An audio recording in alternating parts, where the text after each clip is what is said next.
What is up, YouTube? My Cowboys family here, bringing you guys the latest update on our very own Dallas Cowboys. And of course, as always, thank you so much for joining us here tonight. Take a second to hit like, subscribe, hit that notification bell, follow us on all social media at MyCowboysFamily, and of course, hop in the Discord.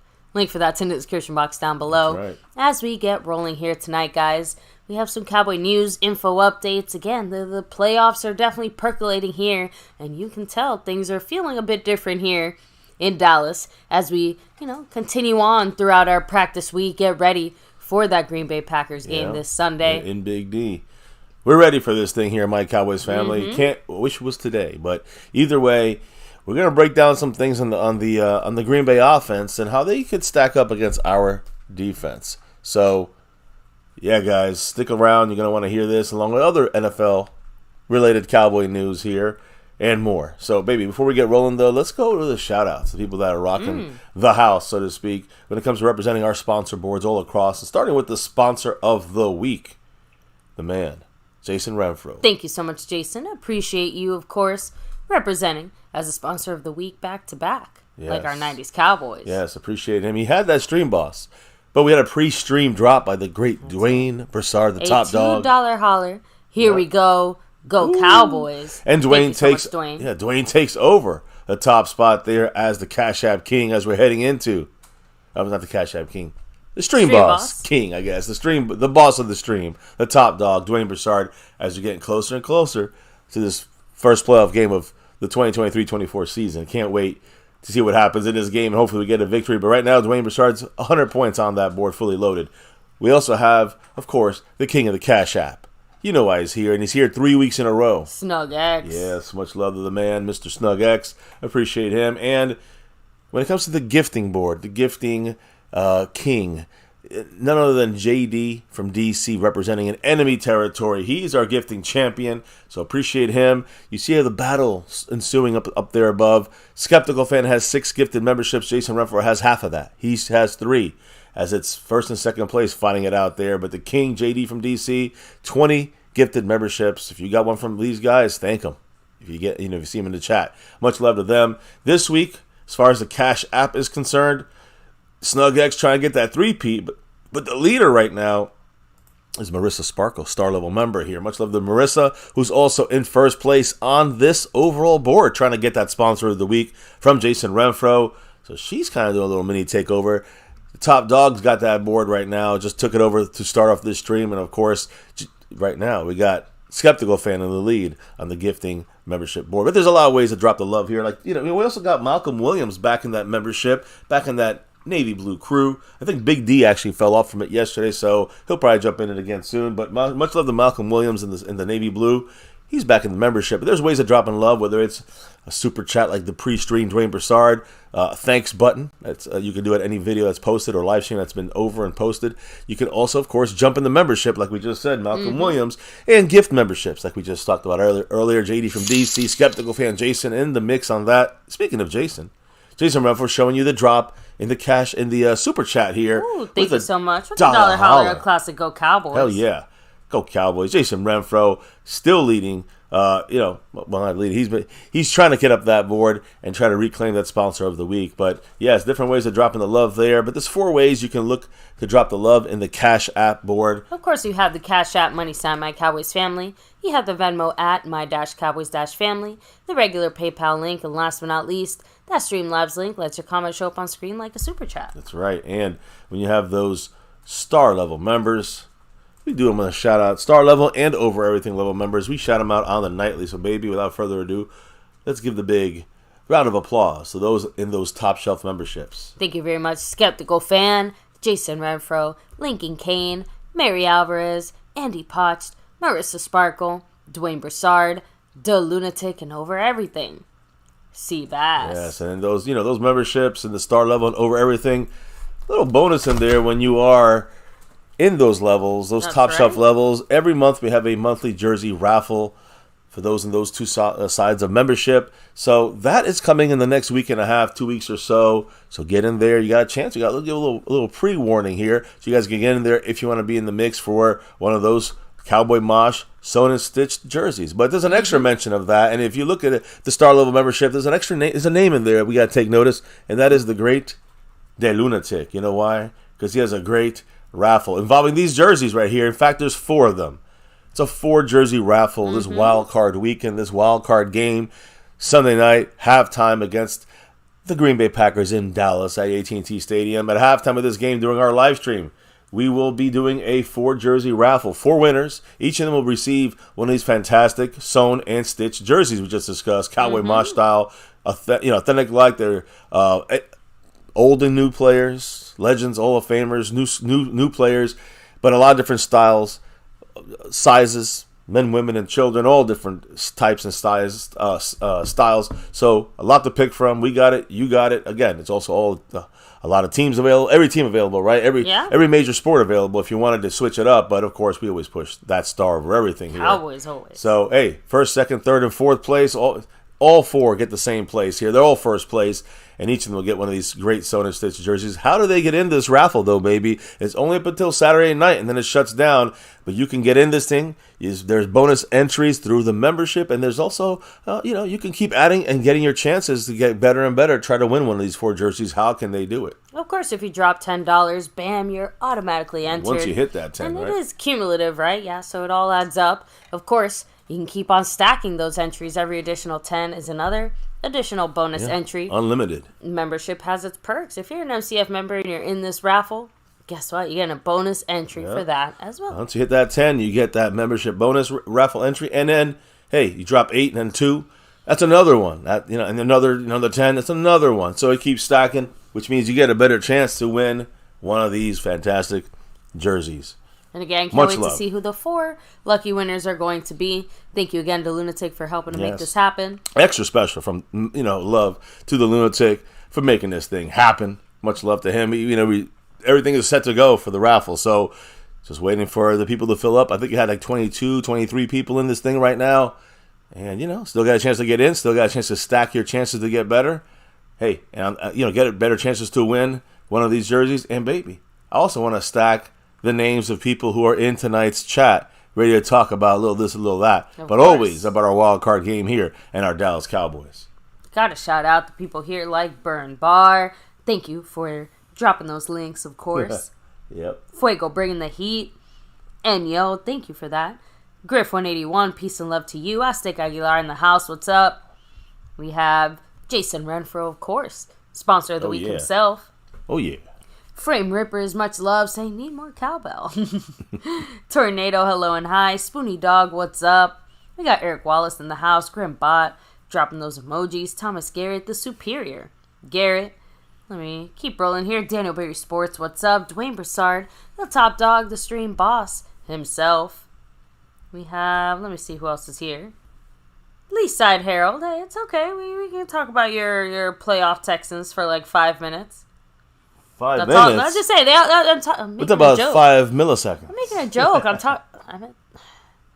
Man, baby, forget it. I'm gonna just skip past that. Anyway, Good. We gotta skip past. Double R, what's up? We're gonna talk about the Texans. Tammy Soltis, much love. Let me see. Bass, of course. Let me see. Just want to make sure. Devontae Alvarez. Did I miss anybody? Well, it's as far back as it lets me go. So Was Freedom first? I don't think so. I'm not sure. Like I said, I can't go back that far. So. Well, let me see. I'll go back a little bit here. If I look Rolando back, Rodriguez all the way from South Texas. Kid Wonder, what's up? if I look back here, I see that we had Tammy Soltis in the house, and Jason Renfro and Grimbot and Asmodeus, and yes, Freedom First, who was first today. Fuego Seabass, there. I think you mentioned everybody else. Dwayne Broussard with the pre-stream. Much love to everybody in the house tonight. Hitting that like, hitting subscribe, hitting the notification bell as we kicking this off here on a kind of insightful breakdown of these Green Bay Packers tonight. Yeah. And that offense is not much known about them because there are a lot of young guys. It's the youngest team in the NFL, one of the youngest in history to get into the playoffs. We'll discuss it tonight. And, hey, kicking things off in a big way here. We had a couple people. Jason Renfro kicked it off, Dwayne Broussard. But with the big double-digit drop right there, Calvin Richard dropping that $10 holler, which obviously immediately gets him an extra bonus raffle entry for this big raffle that's going down here. So again, appreciate him. He dropped that $10 holler. He is moving up this board. What did the man say? Tony Dorsett jersey? Yep, available. I got my own right here, right now, guys. Yeah, that at 33 in the house, that we have it. And again, that comes into the to that early 80s style. I think you get the early 80s or you get the late 70s version of that. Nice. There's like different styles of the Tony Dorsett. So, hey, if you're the lucky winner, I have a feeling I know which jersey Calvin Richards is going to get. So appreciate you, man. And I'm going to move him up the board, baby, as you asked, Yes. last question or comment or two, and then we're going to get this thing kicked off. Of course. I mean, let's be honest, guys. Kind of said it. The NFL news as we continue head into these next few weeks becomes even more Cowboy adjacent as we kind of get rolling down the stretch here, and especially considering who was fired today. Yes. No, I'm just saying. I see people in the chat talking about it already. So, also, Nick Saban retired. Kind of crazy. It's hard to picture Alabama without Nick Saban. Just throwing that out there. And, of course, we'll talk about that a little bit more as Mr. MCF. That's pretty much the start of it, baby. So let's just kick it off since we Perfect. Since we and we opened also, up the chat seems to be split between itself, too, as far as what they think that Quinn might do. Like I said, now that he has so many job openings he could apply for. Let's apply ourselves and get into the news here as we get to really a lot of coaching news. But in college, which I don't really do too much here, but we all know Nick Saban, Alabama, officially retiring. He has won a total of 6 national titles at Alabama. So, I think he was paid like $15,000 per play or per day or something like that since he's been there. So crazy numbers from him. But again, a legend retiring. I think 72 years old. Speaking of retirement, let's go to the NFC East. And we had we knew yesterday that Wink Martindale, the Giants defensive coordinator, was retiring. Oh, not retiring, was leaving mutually or just, I don't think he was getting fired, but he wanted to get out of there. A mutual parting of ways? Well, yeah, and today was made official, although it was not official really until literally this evening. Okay. Because he was kind of George Costanza-ing it. If you look at Seinfeld and he got fired by the Yankees, he didn't get officially fired, but he wasn't gone yet. So he just hung out. Yeah, and that's kind of the joke on the Seinfeld episode. But Wink Martindale kind of did that today. He showed up, even though he said he was gone and they say he was going to be gone. But there was no official split yet. And, of course, later on this evening, the Giants and Wink Martindale officially split and will go their own separate ways. So it sounds like a mutual agreement. But the report behind the scenes was after Brian Daboll ended up firing a bunch of the defensive staff. Mm-hmm.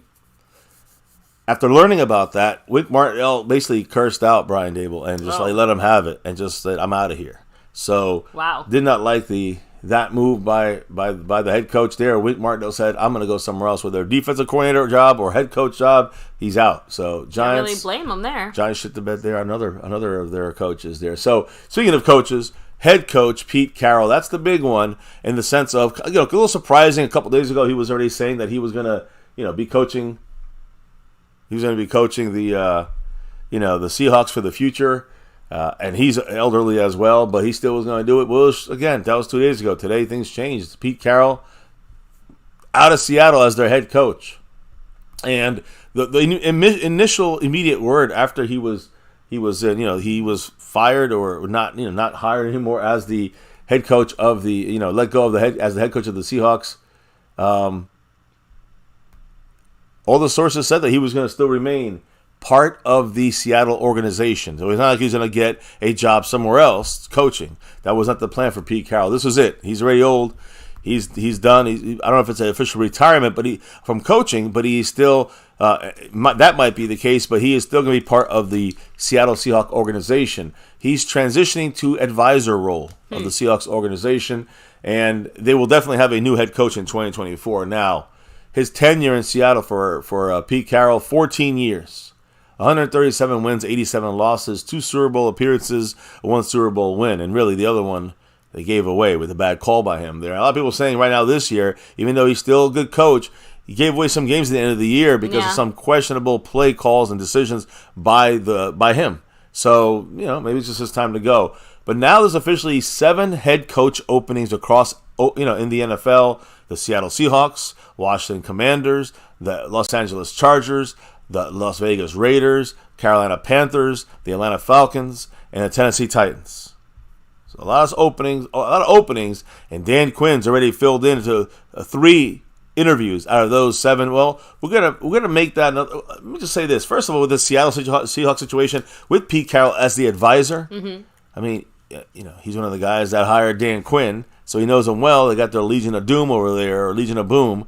So they are going to. I'm going to tell you right now, guys, and it's been multiple sources are saying this. Seattle is heavily interested in getting Dan Quinn to Seattle. One of the few teams I think Dan Quinn would definitely jump jump in a drop of the hat to go over there and head coach for them. And again, he is already being quickly considered a strong candidate to replace Pete Carroll, who exits, of course, as the Seattle Seahawks head coach. But when we talk about Dan Quinn, there's other people interested in him. For example, today the Tennessee Titans, one of the teams I mentioned, requested an interview for Cowboys defensive coordinator Dan Quinn for their head coaching job. So that's now 4 official, and with Seattle it'll be 5. Again, logical connections, of course, that you can see him going to Seattle. Of course, it's the first thing that comes to your head, although there's no official report yet that they are going to bring him in for an interview. But you can't always assume that's where he's going to land. Now, I think that's the best chance. But again, he has a lot of strong interest from other teams. And of course, we know he wants to go to a team that's going to be maybe not just like rebuilding stage like Carolina, who wants to bring him in, Washington, the Chargers. These are the teams that have wanted him in. Now Tennessee Titans, again, kind of a little bit rebuilding there, although their defense is pretty damn good. That could be enticing for Dan Quinn as well. So Dan Quinn now, like I said, guys, officially, has been requested to 4 out of the 7 teams that have, it'll be, 4 out of the 7 teams currently without a head coach. The Panthers, the Chargers, Commanders, and Titans have all requested Dan Quinn's services as a head coach. And the Seahawks, although have not requested him yet, we know, obviously, that is a destination that's going to make a lot of sense, and it'll be a destination that they're going to be requesting one for him, too. So out of the 7 head coaching openings, vacancies, Dan Quinn's right now is at 4 of those interviews, and it will be 5 when Seattle makes it official, and they want to interview him. Remember, the other 2 teams remaining, I'm trying to think. I know one of them is the Atlanta Falcons, which he would not, I don't think he's going to go back to. Or they want him back for that, right? And so, you're just looking at this. There's really every team basically available to go and get him if they wanted to. And a lot of teams are showing interest. Now, we know Seattle now without Pete Carroll is going to show interest in Dan Quinn. And again, working with Seattle from 2009, 2010, as I think it was defensive line coach. And then in 2013, 2014, as of course their defensive coordinator. So that is very possible. Assuming Dan Quinn goes somewhere, who takes over in Dallas as far as defensive coordinator? Yeah. I think the best name available for the Cowboys right in-house with the guys that we already have, it would be Joe Witt Jr. That would be my personal choice in the sense of, who would step in there, can pick up this defense right away immediately and kind of know where this defense, the strengths and weaknesses are at. Joe Witt Jr., remember, came to Dallas with Dan Quinn from Atlanta, from his Atlanta days, and, good friends, tight connections there with Dan Quinn. So Joe Witt seems to be the guy who would be the front runner to take over. Remember, a couple of years ago, I think was it a preseason game? Dan Quinn was out for COVID or something like this, and Joe Witt Jr. got the play calling duties. He's our defensive backs coach and passing game coordinator. So Joe Witt Jr. Took over the play calling. Sometimes on third downs as well. So again, he's probably the leading candidate to replace him if Dan Quinn leaves. But here's my thing: with Dan Quinn leaving as a head coach, who do you think he's going to bring with him? He's going to bring a lot of guys with him, and one of those guys will probably be Joe Witt Jr. Another person that people are saying, well, we can move Al Harris up to defensive coordinator. Well, he might one of my fears is definitely, how much are we going to hemorrhage to other teams, and how much of that is going to go, like you said, in one big chunk to someone else. Half like our Dan defense, Quinn, right? Aiden Dirty and other guys are going to probably be gone. Al Harris, I'm saying the core of our defensive coaches are going to be heading out the door. A lot of them with Dan Quinn if he leaves. So that's the bigger loss than even Dan Quinn are the rest of the coaches that are really developing our players out the door as well. And that means we have to get a whole new system and a whole new coaching staff in here. That is where you can see our defense change with the players that we have now to something different. So that's a major kind of switch off there from Dan Quinn leaving. If he takes guys like Joe Witt Jr. as his defensive coordinator, and maybe Al Harris becomes the Joe Witt Jr. job, since he'll become the defensive backs coach fully and the passing game coordinator, that's what you're going to roll with probably with Dan Quinn when he leaves. So keep that in mind. Not just Dan Quinn, but it's a lot of the defensive coaching staff, along with the defensive line coach, Aiden Dirty. So a lot of guys leaving now. Shout out to Frame Rippers, by the way, Mr. with a $2 Voodoo holler. With You already know. $2 holler. That J. Lou 2. Much love to him, taking Dwayne Broussard to 87 points. Resident Tech here. Hell He said yeah. #1 holding offensive line coming in this week. When it comes to the Packers, right? Although they do have one of the better overall offensive lines. Yes, they have a lot of weaknesses. I'm going to discuss that here tonight. I thought he kind of meant us, like we were going to be the ones. Oh, well, I don't know. I guess Frame Rippers does get with the... Let me know which way you meant to say that. coming into town, so I'm figuring... #1 hold... okay, I thought he meant... Okay. Yeah, you ask him. That's why I said go ahead and clarify that, Mr. Frame Ripper. I'm going to clarify the fact that Frame Rippers is now 8 away from a raffle entry. I think he's in a membership too, so that would put him into the 2 membership. Yeah. I mean, 2 raffle entries there if he was hitting that 10 on it. Much love, Frame Rippers. Appreciate you. Okay, so he did mean the Packers. Just making sure. Yep. So, and again, they have a solid offensive line, but they do hold, and they do have a couple of weaknesses that we're going to talk about today about possibly exposing there through Dan Quinn's defense. Cowboys Crusaders comment did make me laugh. He said, if Dan Quinn goes to the Commanders, I will literally redact it for legal reasons. Oh, no. Honestly, I'm not even close to scared or worried about that. I can't see Dan Quinn, after being so selective last go around and, having so many excellent choices this round, why would he choose the Commanders even if they threw stupid money at him? That's true. The Commanders are the other team that I had not mentioned, and they seem to be the team that, I don't see him going to them either. They're really rebuilding style. So when you look at the rebuilding teams actually Washington did ask for his services. So you got a lot of teams out there that want him, but, right now, the 4 that want him plus Seattle, that's 5 out of the 7 available spots right now. Bill Belichick leaves. He's going to part ways with New England soon. So that would be an 8th spot there. I don't know if they want Dan Quinn, but it's another option. I'm hearing Mike Vrabel might go to New England if Belichick is gone. But then Belichick goes into the pot, right? And he gets to be a coach somewhere as well. So, anyways, any other thoughts on this? Boston Chester said Dan is coming back. I hope. I do hope. Like I said, I find it very, very difficult, especially considering the options he has in front of him. But I guess never say never. Well, So the options are now, now we know the options are becoming more his style. Whether it's the Chargers, which I think was a team we were talking about. I know there's a couple other options we have. Pioneer jokingly said he can take Mozzie with him if he goes. Yeah, I don't know about that, but Mozzie, he's getting some training here from Hankins today, so we're hoping that rubs off on him. But yeah, they ain't taking guy. Marinelli left. He didn't take Tristan Hill. He stayed right here in Dallas and unfortunately still shit the bed. So, anyways, that's a Dan Quinn situation and pretty simple. I mean, I don't really care much about it right now because I want to win a Super Bowl. If he win a Super Bowl, he's gone. It's worth it.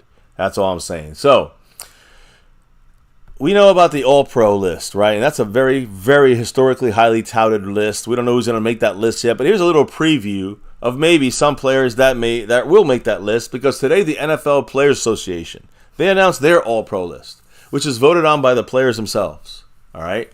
It's the second annual Players All-Pro team voted by the players. And NFLPA released this. It's not to be confused with the Associated Press, AP All-Pro team. That's the big one. That's the real big one there, which is the more prestigious and historically significant All-Pro list. But this is still the players' choices for who are the tops in their positions, the top. And there's 4 guys in the Cowboys that made this. Or I think 4 or 5 guys. I don't know. CeeDee Lamb on this list. Tyler Smith. Zach Martin. Deron Bland. And Brandon Aubrey. 5 guys on this list, right? Again, only active players vote for this NFLPA All-Pro list. But you realize I said names? CeeDee Lamb, Tyler Smith, Zach Martin, Deron Bland, Brandon Aubrey. There's a name that's not on there. Glaringly, obviously not on there. Yeah, and I mean, we know who that is, right? It's Micah Parsons. Micah Parsons not on this list. Shocking. that he's not on this list. When you look at the edge rushers, they only can pick 2. They picked Myles Garrett from Cleveland and Max Crosby from Vegas. You look at the the off-ball linebackers, Roquan Smith, Fred Warner. So no Micah Parsons in any of those spots there that you would see him at. And I'm going to tell you this. This is an unimportant list. Let's be honest. I mean, this is a very bullshit, unimportant list. I agree. By the players. It's not prestigious. It's not historic. It's none of that stuff. But it is the most important to one person. It's extremely important to Micah Parsons. Yeah, he does genuinely care what his peers think about him and where they, and how they see him. So it bothers him, I'm sure, to not see his name on this list. And he said this on his show. He said this in quotes before, that he's made it clear he puts a lot more weight into ballots that are voted on by players or more player-centric votes than it is like, the fans or the coaches or the writers. The votes by players is where Micah Parsons prides himself on, like, being the man. Yeah. And he wasn't the man. So I think I like this for Micah, because this now puts more fuel to the fire for Micah. He Want has to a prove chip on his shoulder now. Well, I don't know about a chip on his shoulder. No, you know what I mean. He wants to prove all these doubters wrong, all his own peers wrong. Oh, it's a chip on the shoulder. I think that's more. That seems doesn't mean it's like a freaking building size chip. I'm just saying, like, it's something he obviously takes personally. Oh yeah, and he's this is highly just more offended fuel by to that. Fire to kind of say to his fellow, football players, like, hey, like, watch me. Yeah, I mean, he definitely is going to be fueled by this. He's going to come out and even say more so, hey, I want to dominate, prove you motherfuckers wrong. That didn't vote for me. As one of the top 2 edge rushers in the NFL. Frame Rippers also said it's all about Madden's ratings anyway, which Micah also takes pretty personally and seriously too. Yeah, if Sounds from the sideline has anything to go off of. Yeah, if you saw Sounds from the sideline, he cares more about Madden ratings than any other ratings, it seems. But hey, you know what? Aguilar 04 throwing out there, who cares? Go for something greater, Micah. You know what it is. Pioneer throwing out there, angry Micah is exactly what we want. Yeah, Mike Aldana said Parsons really shouldn't give a shit and just focus on what he needs to do. Again, I agree, but I also respect Micah for being real about, the types of football accolades that do matter to him. Because, obviously, there's nothing wrong with wanting to chase certain accomplishments or certain numbers, things like that. But we all know what the real mission is. Kind of, again, if you watch the Sounds from the Sideline, I thought it was kind of cute because, again, for the guys who had just won their first NFC East, go around, they were all super excited for their shirts and their hats. They were, flying high, right? That's great. But the ones who had been there, done that, they were like, yeah, we have bigger fish to fry. Especially guys like Dak Prescott and such. But when it comes to Micah Parsons, I think some of you guys in the chat might be getting a little bit off. Like, it's not important. I know this, baby. You know this. The fans know that we don't really care, about this. But my only point is it's important to Micah Parsons. And not that it's not more important than winning the Super Bowl. It's not more important than being, let's say, defensive, if he was MVP of the Super Bowl, that'd be something, right? I mean, this are the things he'd rather, that means we won. And that means he's the best of that game. So those are the things I think Micah would rather have, like that Super Bowl trophy, than any of these other accolades. But again, I got to stress to you guys why he's a little more bothered than a normal situation would be. It's because the players voted on this. That's the key motivator for Micah here, where his own peers put 2 guys above him. So it's not about, I don't care. I don't give a rat's ass if he gets it or not. Mm-hmm. Even the All-Pro list, although he should probably get that from the AP, but Defensive Player of the Year, should he get it? Sure. I think so. But if you don't get it, I don't give a shit. The only thing that matters is the Super Bowl in my mind as a fan. Now, for Micah Parsons, that matters also, the Super Bowl, number 1. But it irks him that his own peers, his own, the people he go up against, did not vote him number 1. And it just, again, not that it's going to make or break things. He's not going to go in the corner and cry. He's going to do the opposite. He's going to go out there and want to kill even harder, kill more, kill faster. So that is the Micah Parsons mindset, that working to his advantage after a silly little vote like this from the NFL Player Association. So there's that. I don't know if anybody has any other thoughts on that, but I just wanted to touch on all of them here. Yeah, I just wanted to touch on that real quick before we get rolling into the real news, which is our battle here against Green Bay. So today we had we had Mike McCarthy at the podium here, starting off the morning, the afternoon or so. And McCarthy spoke about this upcoming game and really this past season on how he kind of betting on himself. Did he bet on himself by play calling, running the plays? Maybe you handle this. What did McCarthy talk about here about the season, about his connection with what you could say with Dak? He's obviously feeling a little playful because his response to that was, "I never thought about betting on myself." Was there a line on there? Oh, so he's saying that, hey, being the play caller is just. I think what he's trying to say is maybe that's the way he's always done things. He switched it up. I'm telling you, it was for Jerry Jones and Kellen Moore. But now that he's back doing it, it's kind of what he always wanted. He wanted to have that control. And, yeah, of course he's joking about the line. I feel like part of that is also just acknowledging that as a head coach, it almost doesn't matter what happens or what you do. Everything's on a year-by-year basis. You know what I mean? It doesn't matter how long you've been here, how good you've done or whatever.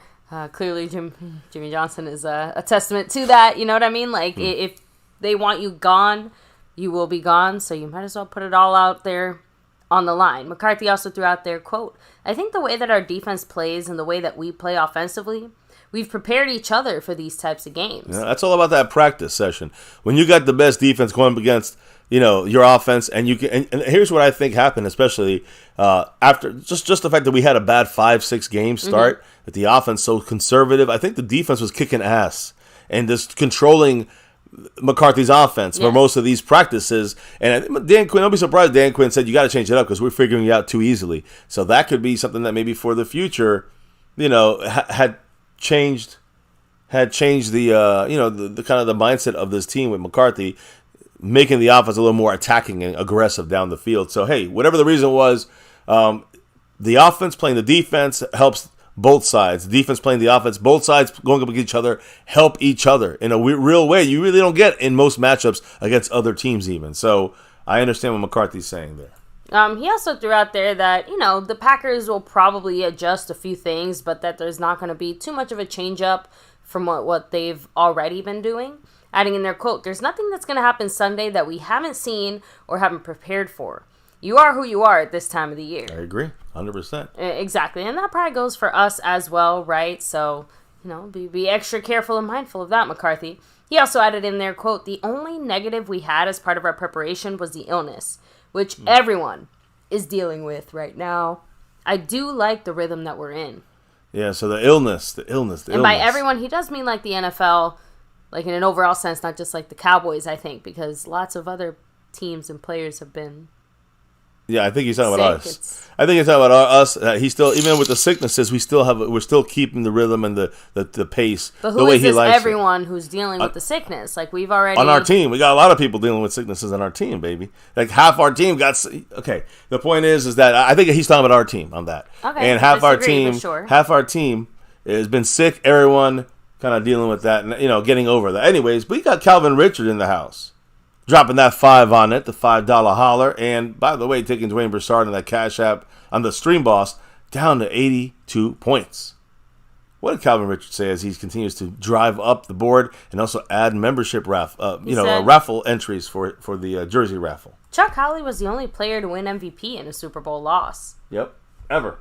And that's why I'm saying, that shit's not going to happen anymore nowadays. That happened in that game because we should have won that game against the Baltimore Colts and gave it away. So the point is, that kind of stuff rarely ever happens once in every history of the Super Bowl. But if Micah Parsons wins MVP of the Super Bowl, we won the game. I'm just gonna let you know. So that doesn't worry me. I think we only had the losing MVP, but we had double MVPs one year, 2 MVPs in defensive line with Harvey Martin, Randy White. So when you have that, and talk to Montana, what's up? One of a kinds here for our Cowboys. But this year, if somehow we get to the Super Bowl and we win, and we have Micah winning the MVP, we won the Super Bowl. I'm just letting you know. We also had Jerry Jones in the chat there for a minute.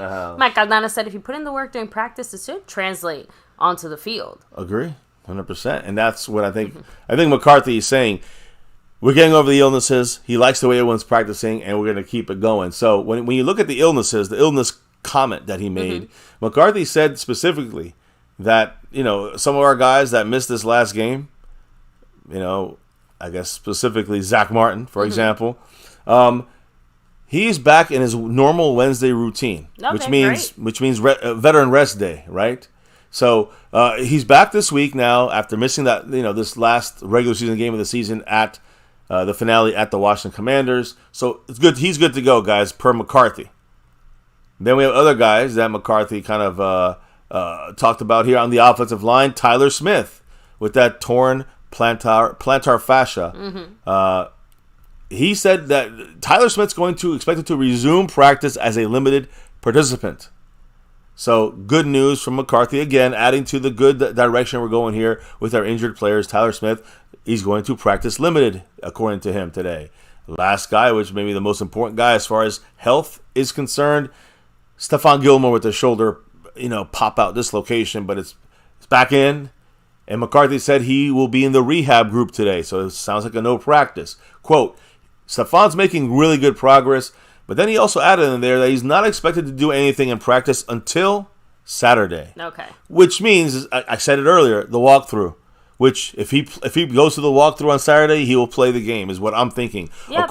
According to McCarthy, expectations remain for him to play on Sunday against the Green Bay Packers. So again, I think it'll take a lot for him to not play. I agree. He'll have to take a step back in this rehab or in the procedures. It sounds like Zach Martin's good to go. Hankins good to go. And, of course, Tyler Smith is getting good to go, and so will Stephon Gilmore. So all our question marks, all our little guys banged up or not, it just seems like they're good. They're going to be okay for this game, knocking on wood. As long as there's no regression, they should all be playing as of this moment. We don't know how the week changes. That was McCarthy's kind of thoughts there. Now, we had practice, okay? And in practice, there's some interesting little notes I found out there. The Cowboys held their first practice of the playoffs, and they worked inside. They worked indoors in the Ford Center because those heavy wind conditions in Frisco, which we just had that yesterday here in Florida. Jerry Jones was at the practice, walking around, and just nonstop followed by a camera crew. You know that camera crew is Netflix, right, guys? Yeah. They're doing that Netflix special soon. Jerry Jones loves it, so the camera's all on Jerry in this practice today. We'll see that, I'm sure, when they release that. And we'll say, oh, yeah, I remember that day. It was the first playoff practice against the Packers.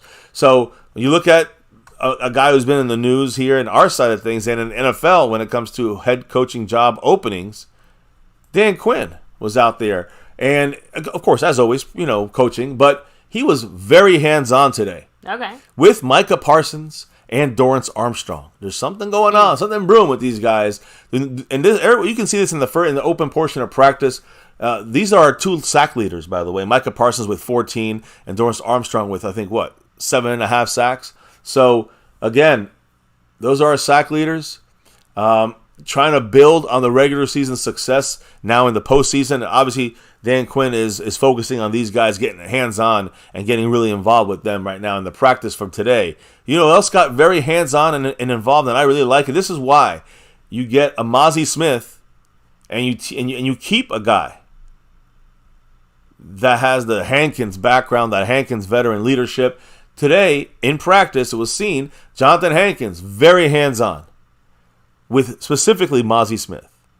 Got to teach the young man. You got to teach young Mazi to make sure he's got to get off the line faster. He's got to be able to, once he gets that line off the line faster, or whatever technique stuff he was teaching him out there, some stuff technique-wise, whatever he will be doing out there, teaching him some technique stuff, coaching him up almost after every rep, giving him pointers on technique. And if he gets that get-off better from Mazi, he can be like a Jonathan Hankins. The only thing I question is why did the Cowboys make him lose 30 pounds for Jonathan Hankins? I mean, for Mazi Smith. Yeah, Jonathan, it seems counterintuitive to what you, one, brought him in here to do, and two, what you're expecting him to do. Like, I don't know. But I'm not a coach, so, maybe there is some kind of overarching reason for this, but as of now, it doesn't seem we don't to see the reasoning. Made Mazi trend in the right direction, at least. Well, that's what I'm saying. Like, him losing the weight, it's not like we necessarily saw an improvement in his play. That's my point. The reason that you got an interior guy losing weight is so they can rush the quarterback. And that's not really what I wanted to see Mazi Smith here for. I mean, rushing the quarterback is all right if you once in a while rushing the quarterback, but we want him stopping the run, by the way. Dan DBC, thank you for summing it up. Welcome to the family. Much love. Go Cowboys. So Jonathan Hankins, guys, he was trying to coach up Mozzie and add a little more better technique to his foundation. And if that can get settled into him, and that get off the line of scrimmage can get better, Mozzie has a chance. Just got to give him that year and a half to really get going. So anyway, that's the Hankins little quick look in practice there. And Tyler Smith, guys, was in practice today. He was running around in practice, which is good. Resumed practice as a limited participant and is on track to be available for this Sunday playoff game against the Green Bay Packers. Again, he missed the one game, tore his plantar fascia all the way through, but it's better for him, rebounding faster for him than being partially torn. So that's good news there. He was, again, by all reports, moving very well in the individual drills that he participated in. So great news there for Tyler Smith. The remaining guys that were not in the field, though, those are we're just talking about everybody that's on the field. A couple guys are not on the field. All right? You didn't have Tyron Smith on the field. You didn't have Zach Martin on the field. You didn't have DeMarcus Lawrence on the field. All three guys, obviously, are believed to be on the normal veteran day kind of rest day. Usual resting rotational schedule. Those three guys are not there. The only player on the 53-man roster that was truly not there because of injury on the field, Stephon Gilmore, because of the shoulder, and we knew this already. He's going to practice on Saturday. We know this, so he's not going to be on that field doing too much. He was on the rehab side of things, guys. The only guy not on the practice field with the team was Stephon Gilmore. The other guys who were not there, the other three guys, Zach Martin, Tyron Smith, and DeMarcus Lawrence, they had an off day. They're getting rehab. They're getting massages in the freaking locker room. So again, the only guy of concern that was not even on the field that's truly of concern is number 21, Stephon Gilmore. As long as, as far as what we saw in the actual practice. Now, what about after practice? Now, this is the first wild card injury report came out today for both teams, starting with the Cowboys. We'll talk about the Packers a little later. The Cowboys, the notable, did not participate in practice today. There was a couple of them, but of course the notable one is Stephon Gilmore, who we know was not practicing today. Other guys that were not practicing today, DeMarcus Lawrence for a rest day. Zach Martin officially rest day, and same thing with Tyron Smith. All three of them rest days. No surprise for that, day, right? Whatever you want to call it. We knew that was happening, right? Update on Tyler Smith on the actual official report. Tyler Smith was limited in practice with the foot, so again, fantastically big upgrade from did not practice last week. So he's trending to play. That's great news there for him. You had other guys that were there on the list, but we know they're going to play, like Brandon Cooks. Brandon Cooks had a rest day, so good for him getting a little rest. He was limited, did not take the whole day off there in practice. Another guy that took a rest day. It's funny, these guys kind of spoke today, but Jordan Lewis also took a rest day, was limited in practice. So those are the only two other guys that were limited with resting days. I told you about the guys who didn't practice already. We got that list done. Dorrance Armstrong on the list, full practice for him with that ankle from last week. So that's great news. Malik Hooker also with the ankle from last week, full practice for Malik Hooker. That's, of course, great news. No regressions. So everything is good there. Guys, normal day of rest for the guys that are missing practice day, whether limited or did not practice. The Armstrong and Malik Hooker full practice with their past injuries. And again, guys, I got to be real. Tyler Smith trending right back up there. The only other guys is Stephon Gilmore, which is the biggest question mark left on our team as far as will he play. And it feels like a 70-80% chance he's going to play this game. In fact, let's just get right to it, because they spoke, guys, right after the practice went down, right after this list came out. We have a couple of guys that spoke. And Stephon Gilmore is my first guy on tap here. All right. First of all, for the first playoff practice, the first official wildcard practice and media opportunity, there was like 50+ media members at the Cowboys' first locker room interview availability sessions there of the postseason. By the way, if you're thinking that's a lot, it's not as much. That's going to happen as the playoffs continue. It's going to get bigger and bigger. It's going to get more and more people, as far as interviewing guys after practices, right? So anyways, point here is, what does Stephon Gilmore, out of the 4 or 5 guys I spoke today, what does Stephon Gilmore say about his injury? And he'll talk about a couple extra things, but what did he say about his injury? And Stephon Gilmore, he remains confident that he will play on Sunday. He said, quote, "I'm feeling good." Thank goodness. I'm doing a lot of treatment. I'm getting it strong, meaning the shoulder. Just taking it day by day. Just trying to prepare for the Green Bay Packers, a team that we don't know as well. Looking forward to it, and I'm very confident. I'm just going to go out there being very confident and just let the chips fall where they are. So that is the Gilmore kind of mindset. Again, he said he's going to start testing. Again, today he was on the rehab side. He said tomorrow he's going to start testing his shoulder, but he still expects to play. He said, quote, "I've played through worse.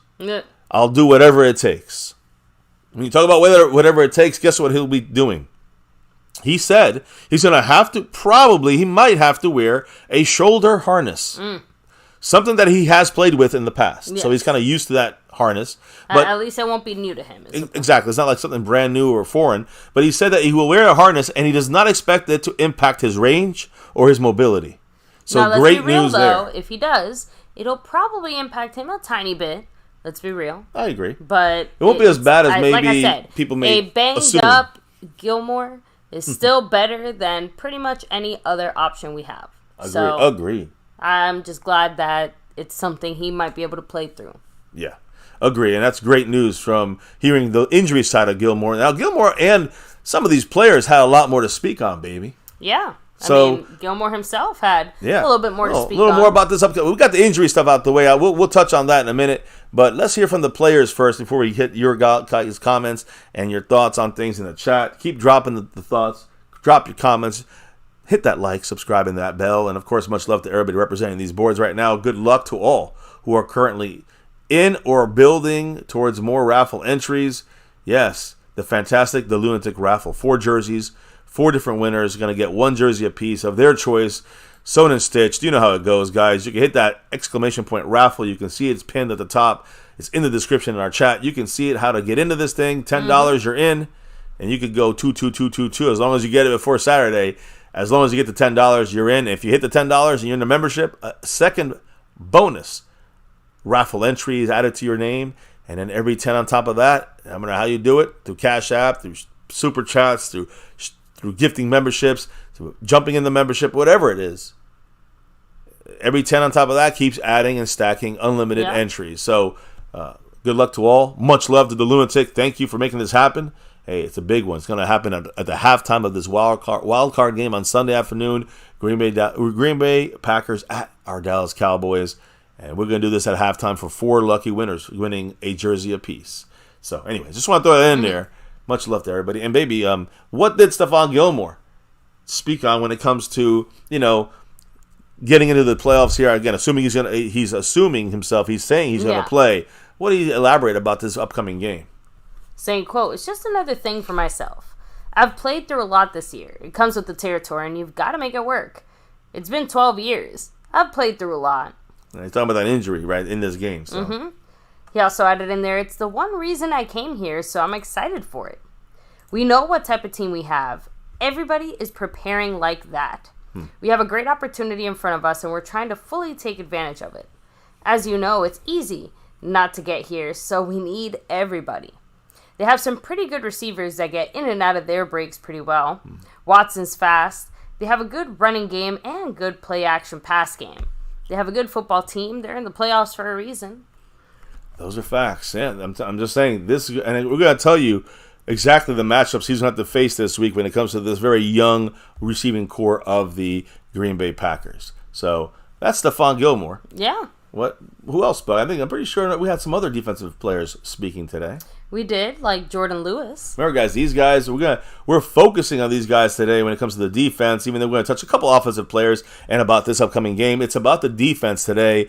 Our big D versus their little O. Their offense, and, with love from Jordan. So, anyways, what did Jordan Lewis, speaking of Jordan, what did Jordan Lewis have to say? So he said, as far as like his mentality heading into this season, just in general, and heading into the playoffs specifically, saying, quote, "I feel like that is my mentality. It doesn't matter what happens out there. I'm fighting. I know I'm one of the best fighters around the league. Wherever that takes me, I'm ready for the situation." So I think that's also actively acknowledging the fact that, he did have to kind of find his spot on this defense again when he came back from his injury. You know after what I mean? getting He got a injured, little bit lost there for a while. I think he's really found himself again these last few weeks in a way. If we had Diggs and, of course, Diggs, Gilmore, and Bland, you don't have Jordan Lewis playing too much in the games. He'll play, but not as much.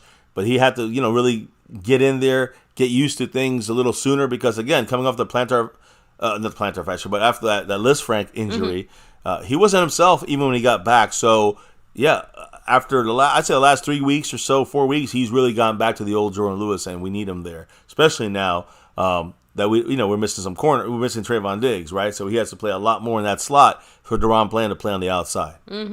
So he also added in there, that of course, as he's been working his way back, him and some of his fellow teammates have been getting slightly disrespected in a way. But Jordan Lewis said, quote, "It's always been like that ever since he came in 2019. And in this case, he's speaking about Wilson specifically, saying, "We've always been going back and forth with getting turnovers. It's a good feeling to see my guy getting turnovers too."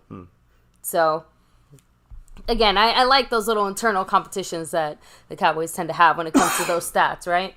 And of course, part of that is the whole fact that everyone is contributing, right? Bland is having a great season. Lewis and Wilson have been, trending and looking better than ever these last few weeks.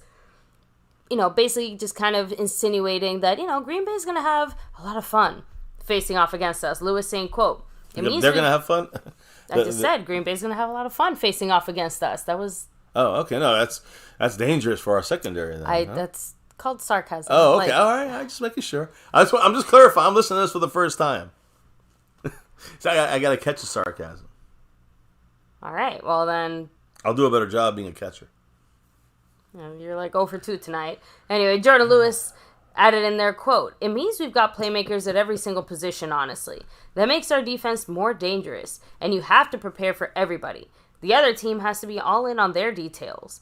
It's kind of hard to prepare for just about everybody on defense, especially when you have Micah and those guys eating up front." We got a lot of weapons on defense, and some of the lesser guys sometimes, I say lesser guys, the guys that play the backup roles almost, not backups, but the 7th, 8th, 9th, 10th, 11th guys on defense, they're pulling down picks and interceptions and getting involved in major plays and making major plays like Jordan Lewis. So I hear what he's saying because you got to focus on other guys. You forget about the rest. Yep, he added in there, "It's a good feeling to have with us firing on all cylinders going into the postseason."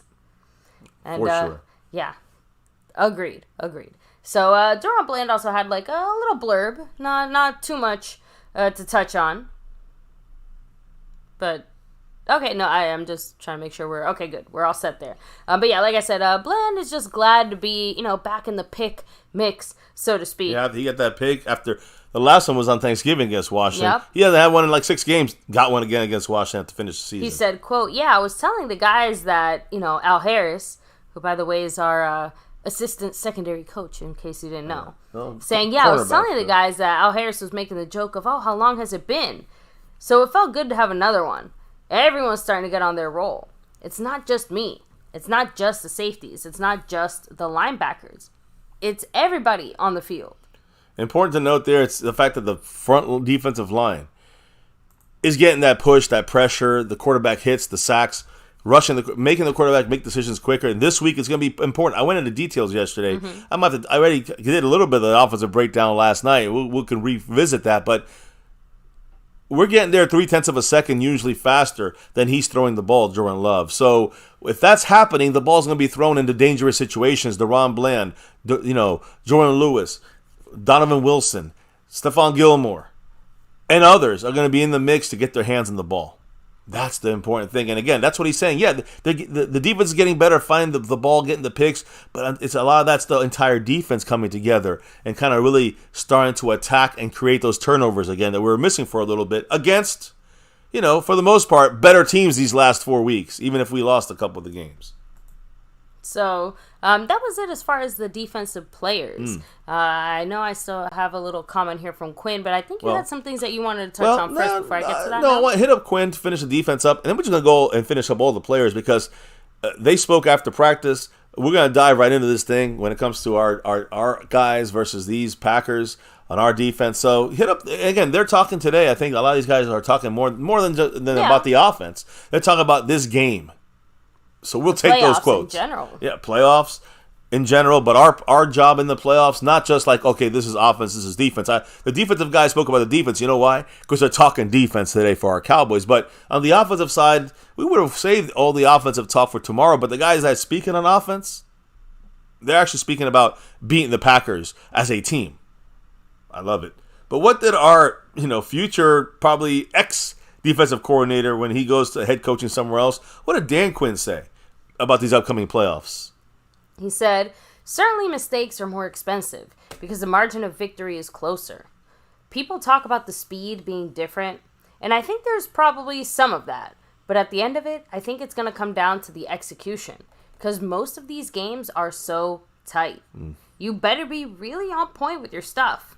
That's why this time of year, you don't really make things up. You just do what you do at a really, really good level. I mean, go back to what McCarthy said. He's like, we are who we are already at this point. We're not going to just start throwing in new wrinkles and changing shit up. It sounds like obviously that's something that's already been internally discussed amongst Same thing for Dan Quinn. Like, whatever you do, you just got to do it better. Execute it better. It's nothing else that's going to really... what I think I'm hearing is both coaches' side of the thing, outside of really calling the plays and stuff. They cannot coach these guys up anymore. They're all coached up. Exactly. It's up to them to execute and execute faster. And I think... Yeah, like we spent the whole regular season trying to get you, in your tip-top football shape and executing at the highest football level that you can. Now it's time to put it all together, but there's no more... oh, we got to go up from here. Like, this is the up, Yep, this is it. This is what you practiced and got ready for and developed all these months and games and shit. So that's what I think both these guys are saying. It's good to hear, like, everyone really on the same page, and the defense, really the camaraderie, the understanding of where everyone is great to see and hear. Now, that's the defense. But really quickly, before we get back into the defense, and we're going to talk about our defense in detail here against the Packers and their offense. They got some weapons there, even if they're very, very young. What about our offense, real quick, baby? Who spoke today for our Cowboys? Well, right here I do have Brandon Cooks, wide who receiver, had quite a bit to say about our playoff run here, right? What did the man say? As you'll see him here working out this offseason for our Cowboys. Like you said, and like Brandon has Cooks. been echoed now a few times, where we're not trying to change anything up, right? Like, this is who we are. Cooks adding, quote, "You try to keep everything normal as far as your daily rhythm throughout the week. Obviously, there's going to be a sense of urgency because there's no tomorrow. Because it's win or go home every single week." Yeah. Elimination game every single week. He had it in there. At the end of the day, we're looking at a great team that's been playing at a high level to finish the season. As far as pressure goes, no, because we know what's in front of us. It's a playoff ball. That's the best of everyone's ball.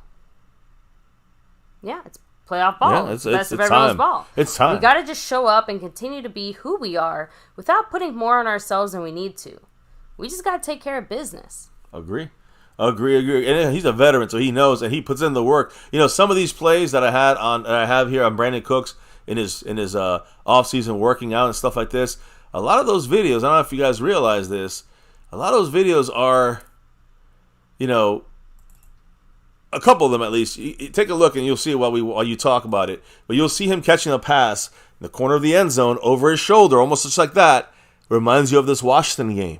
He goes inside, outside, and he gets that corner. It's a fade route, and if you throw it nicely, which Dak did a great job, you'll see a touchdown, a TD, which is what you saw this week from Brandon Cooks in Washington. Like this, boom, touchdown. That's what we saw this week.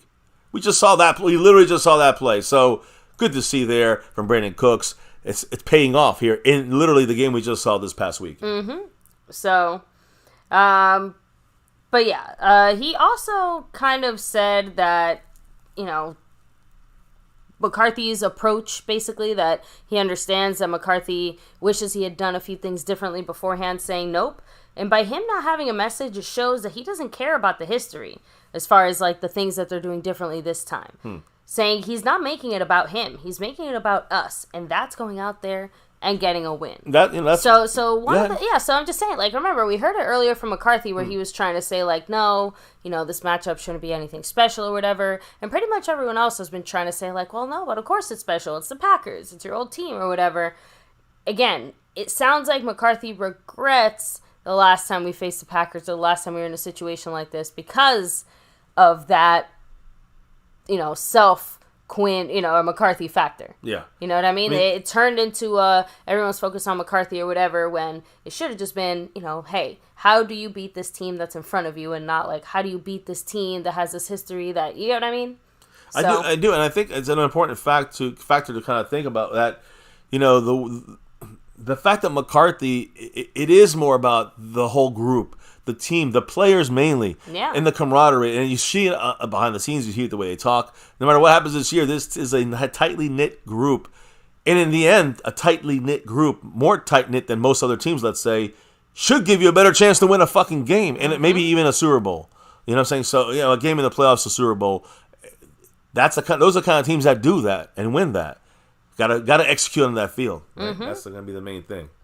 Exactly. So, and that was pretty much it from Cooks and really our offensive side of things there. Yeah, I know Pollard, I think, snuck in a comment, didn't he? Yeah, Tony Pollard said something today about the playoffs. And, I guess... Oh, yeah, he did. You're right. Sorry about that. But Tony Pollard, sorry, I had it with the Quinn side of things since we skipped ahead on there. But real quick, Tony Pollard, as far as his feelings heading into the playoffs, right, saying it feels like we're more ready for the moment.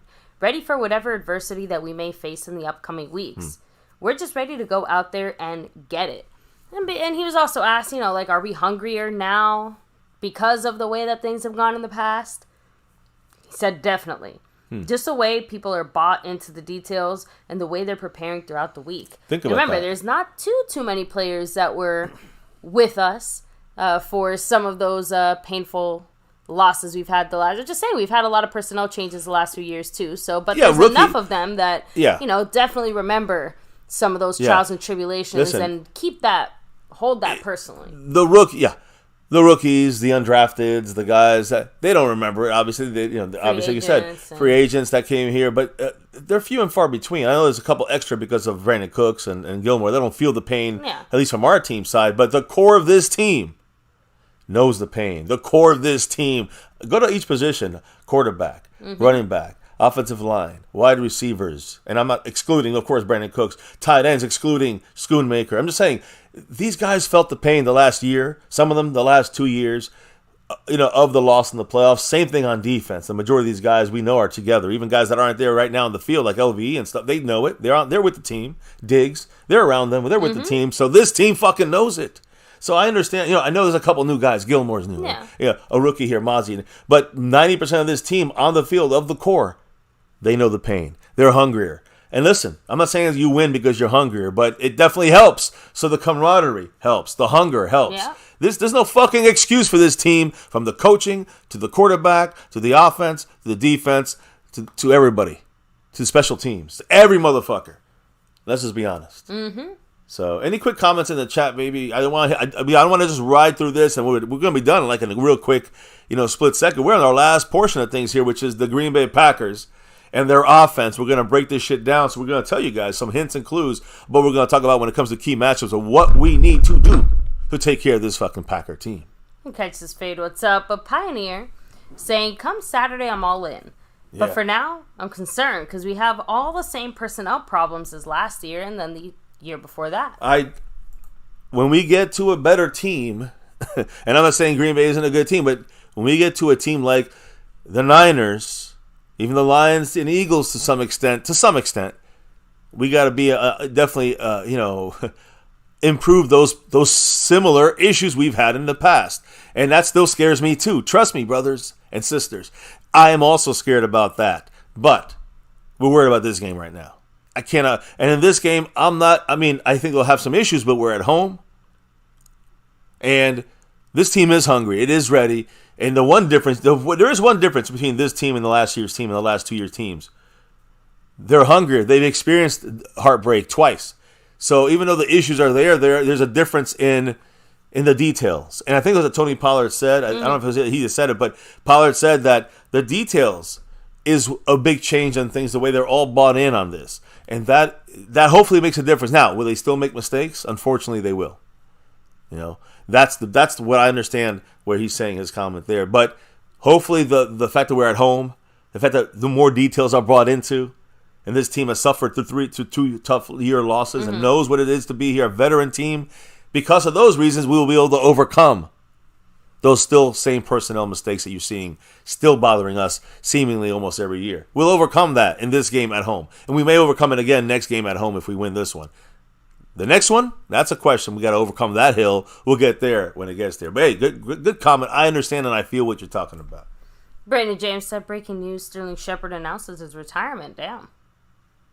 Sterling Shepard? Or Yeah. Shannon Shepard? He said Sterling Shepard. Oh, for the Giants. Yeah. Well, there you go. He's gone. Who said that? Yeah, you know Brandon what? James? If I had to play for the Giants another year, I think I would retire too. I mean, we know Joe Looney played for like a week, and he was like, I'm out of here. Yep. I'm retiring. Came back to Dallas and worked for the Cowboys.com. Now, Danny in the house saying, if Dan Quinn leaves, there goes our era for our Dallas Cowboys. We have to change our coaching staff and GM and players. Another chaos, hectic problem just starting from scratch again. Well, that's when I look at that. I see that with being, if we lose everyone, if we lose Joe Witt Jr., if we lose these other guys, that would be where I think that's where it hurts a lot more than just Dan Quinn. Dan Quinn's big, but I think everybody coaching underneath him knows kind of the way to go. If we keep most of these guys, especially guys like Joe Witt Jr. and Al Harris, I think we could still hang in there. They know the system. They know the scheme. If we got to bring in a whole new overload of coaches, that scares me a lot more. So I feel that. I feel that as well. So, rolling back here, Mike Aldana said, we'll deal with that problem when we get there. Yep, With exactly. Dan Quinn. Yeah, I agree. We'll have to, right now, try to get that 6. That's what it's about. So, speaking of, the first step to getting the 6 is checking out the weather for this Panther. Again, the Packers suck. The SpongeBob Green Bay Cheesehead Packers. But listen to this. It's not, of course, this game's in Dallas, and it might be the Ice Bowl. Now, not like 1966 Ice Bowl in Green Bay, but there may be ice and snow if you're in Dallas for this game. Very possible. Not probable, but possible. Sunday night to Monday, so overnight. Again, this is going to be a later. It's going to be a later game, but it'll be over by what, 6:30, 7, something like that. So Central Time, I'm saying. So there's a disturbance that's being tracked right now that could spawn a little wintry mix in Dallas, basically during the game. Right now, at this moment, the best chance of that is in the eastern half of the Dallas area. Still too early to discuss the total, snowfall possibly. But it'll be very light if it does snow. It's not going to be a heavy snowfall. It's not going to be Thanksgiving, 1995 or 1994, where, or 1993, whatever year it was, where Leon Lett touched the ball and cost us that horrible game against Miami Dolphins. But anyways, the point is that there might be a little snow. It's going to be chilly for sure.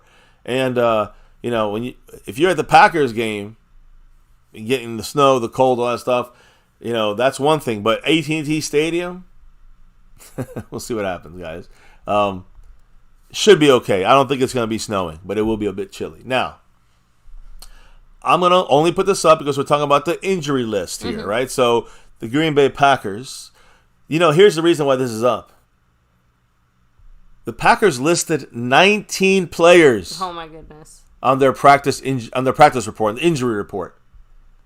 Did they get into like a bus accident or something? Like, no. That's a little crazy. But only one player actually missed practice out of all those 19. So a lot of guys on this list. And I'll run through the list real quick. When it comes to full practice guys, Devondre Campbell, linebacker with the neck, full practice. This guy's important. A tight end, their starter, Luke Musgrave, is a rookie. A kidney injury, full practice for him. Josh Myers, center guard. He has he's their starting center. Neck issue, but full practice for him. So all these guys are good. Jaden Reed, starting receiver, chest issue. Sean Ryan, guard, elbow, full practice.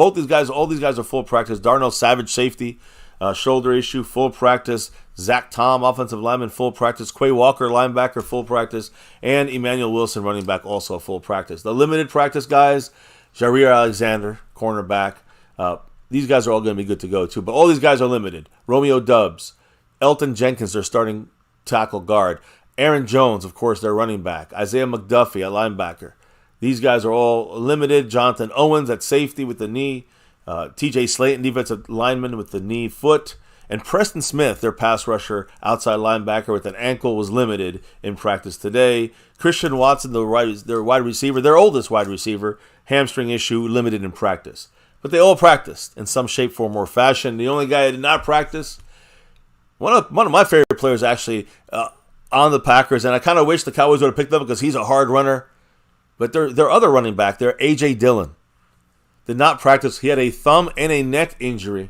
So that's something to keep an eye on. He is an important part of their run game. Remember, guys, the running game, very important thing that we don't have always the best. We don't do the best in stopping. So important that they get him in this game, and we got to watch AJ Dillon. I think he's number 28. I think a guy we got to keep an eye on. He is number 28. A guy we have to keep an eye on if he does play this game. Which right now it's not a good sign, but we'll see what tomorrow's practice looks like. But basically, even though with 19 players injured on the injury report. Guys, one guy didn't practice, so don't fool yourself. Don't fall for the okie doke like they got a big bad injured team. They're pretty much full go like us. So the Cowboys right now, of course, and this is not really relevant. This is a playoff kind of note I want to say, but remember the catch against the Niners, Dwight Clark. I mean, I don't really remember watching it, but I knew, of course, I do know it. And Cowboys suffered one of their most heartbreaking losses. This is a playoff loss to go to the Super Bowl. We had been undefeated against the Niners in the playoffs up to that moment. We were 3-0, I think, at the time. 42 years ago today, the catch was done to us. Now, I do want to throw in there another person here. I'm not going to throw his face up here. You know Mike McCarthy, former Cheesehead coach. Stephen A. Smith yesterday said, basically that the Cowboys are definitely in the best shape since 1995 to win a Super Bowl. Today, on First Take, talked about McCarthy's future. And Stephen A. Smith said, quote, "If Mike McCarthy loses to anyone other than San Francisco, I wouldn't think about bringing him back." So, again, Jared can say whatever he wants to say. I want to fight through the fan. We all know. Yep. What this means. These are and what playoffs. This could potentially mean for our coaching staff. Yeah, he's gonna have to get us into that conference championship. Is my thing. Yeah, that's what Stephen A. Smith is kind of saying too. So that's accurate, I guess, right? Even if it is Stephen A. Smith, Stephen A. shit. Anyways, Cowboys in this game against Green Bay. All right, let me do this. Boom. Against the Packers, the Cowboys are at home, still 7.5-point favorites on Sunday, per ESPN Bet. Just so you guys know, when it comes to Dak Prescott specifically, and we're gonna talk about the defense here, but Dak Prescott is 21-2 outright, as far as betting is concerned, as a home favorite of at least 7 points in his career, and 15-7-1. With the actual line in the mix there in those 23 games that he was 21-2 outright. Now this will be the first time in his playoff career that the team that he's playing, that he's quarterback, the Cowboys, are 7-point favorites, like in the playoffs. Now, Cowboys, when it comes to Dak Prescott, when you look at his last game against Washington, he had the third highest success rate of his career against the Washington Commanders in Week 18, a 72.2% success rate on his throws. He generated plus 19.5 EPA, and this year he had 104.6 EPA with a .7 CPOE, which again, all these analytics, if you know what I'm talking about, it's very good. Dak Prescott threw 23 touchdowns, targeting vertical routes down the field. That's great for him. The best ever for him in his career. 23 touchdowns, vertical routes. But that is the best since Andrew Luck in the NFL. Since 2018. So, how does that sound? That's pretty good, right? Of course it is. So, attacking down the field is part of the change-up from McCarthy's offense. And the fact that he's done this better or more often. Let's say more often. More effectively, I think, is maybe the better way of saying it too. Well, effectively, true. He wouldn't have these touchdowns without being effective. But 23 touchdowns of vertical passes. You think, okay, other guys have done this. Mahomes, Brady in recent years. Yeah. Of course, Aaron Rodgers and others. No one's done this since Andrew Luck in 2018, who had 24 of these touchdowns that went on vertical routes. Dak has 23 of those. I'm saying he has 23 touchdowns. Andrew Luck was the last guy who did as good as him, which is 24 touchdowns in 2000. And again, this is 6 years ago? I'm trying to say here, 5 years ago at least. This is pretty impressive. And this is not just dink and dunk. This is attacking down the field. So, you got our offensive kind of quick breakdown there, but let's kind of bring up the situation with. I want to break down their offense here in a moment. I do want to get a couple quick comments, and of course, shout out the sponsors of the week. Shout out the Lunatic and the raffle. By the way, Dan DBC saying Stephen A. trying to pull the jinx card against the Cowboys. Yeah, he's reversing the psychology. Yeah, I know. He's like, oh, the Cowboys are the best chance, just to try to make us just to laugh harder when we're crying. He believes we're going to be knocked out. He believes that. Xavier Hidalgo said the Packers seem confident that they can beat us. No, that's good. Young teams are naive. They feel confident. So I think we're confident that we can beat them. Yeah, let me see. Dan DBC said Aaron Jones has been hot lately. The Cowboys need to slow him down. 3 100-yard games in a row for him. Yeah, let's keep it to only those 3. So let's stop that streak. Here we go. I know, I'm just trying to read through a few more comments here. They're actually touching on what we're touching on now. Pioneer said, that's why short West Coast passes are a waste of Dak. And that's why we don't do that much, right? Now we're attacking down the field. So, yeah, again. The first 6 games, I would 100% agree. We're doing that. That's just, you're limiting what Dak can do. So, but now we're seeing him attacking down the field. Yeah, anyway, no, I kind of touched on most of the comments that are relevant to what we're talking about here. Back to you, baby. Well, yeah, before we get back to me, though, I want to make sure we shout everybody out. Oh, of course. For the sponsor of the week, the man, Jason Renfro, back-to-back like our 90s Cowboys. Thank you, Jason. Yes. Of course, he's not the only one representing on the board here, right? We have JD from DC. Yes. Huge shout-out to him, the membership gifting king. Yes, king of the gifting board, giving out those memberships. Also, we have the Cash App king. Yes, we do. Snug X, you know why he's here. 3 weeks in a row. 1, 2, 3. Thank you so much, Snug. Appreciate you, of course. And Dwayne Broussard, the top dog. He's been bossing that stream around all night. Yep. With 81 points right now. Since we kicked it off. Yeah, so much love to you guys. But who's in the lead on these boards? When it comes to the Cash App board, it's the man that stays skeptical. Skeptical fan. He's up 6-3 right now currently against Jason Renfro on that battle. And as JD from DC holds that crown. And Snug X, he's still, he always waits sometimes right to the last second. But right now, Marissa Sparkle is in first place on that Cash App board, which also, by the way, on the overall board is also Marissa Sparkle in first place, stacking up those very important memberships. I mean, those memberships. Those very important raffle entries from the Lunatic. And his 4 jersey raffle. We're going to go down this Sunday evening, halftime of this game. We're gonna have 4 winners here. What are we gonna win, baby? Again, guys, we have 4 awesome winners, 4 jerseys to be raffled off. Your choice of players, style, size. As long as we have it available, we got you. And it doesn't necessarily have to be Dallas Cowboys, but Dallas Cowboys always. Yeah, I mean, it's everything. A lot of teams. All teams available, I think, all sports. That's the mosh, man. But 4 jerseys, 4 winners. How can they get in this raffle and up their chances? Again, you drop $10 or more, bam, you're automatically entered, and it is cumulative, right? So, on top of that, the entries do keep on stacking because every additional $10 is an additional bonus entry. And, of course, membership has its perks. If you're in the MCF membership, you do get...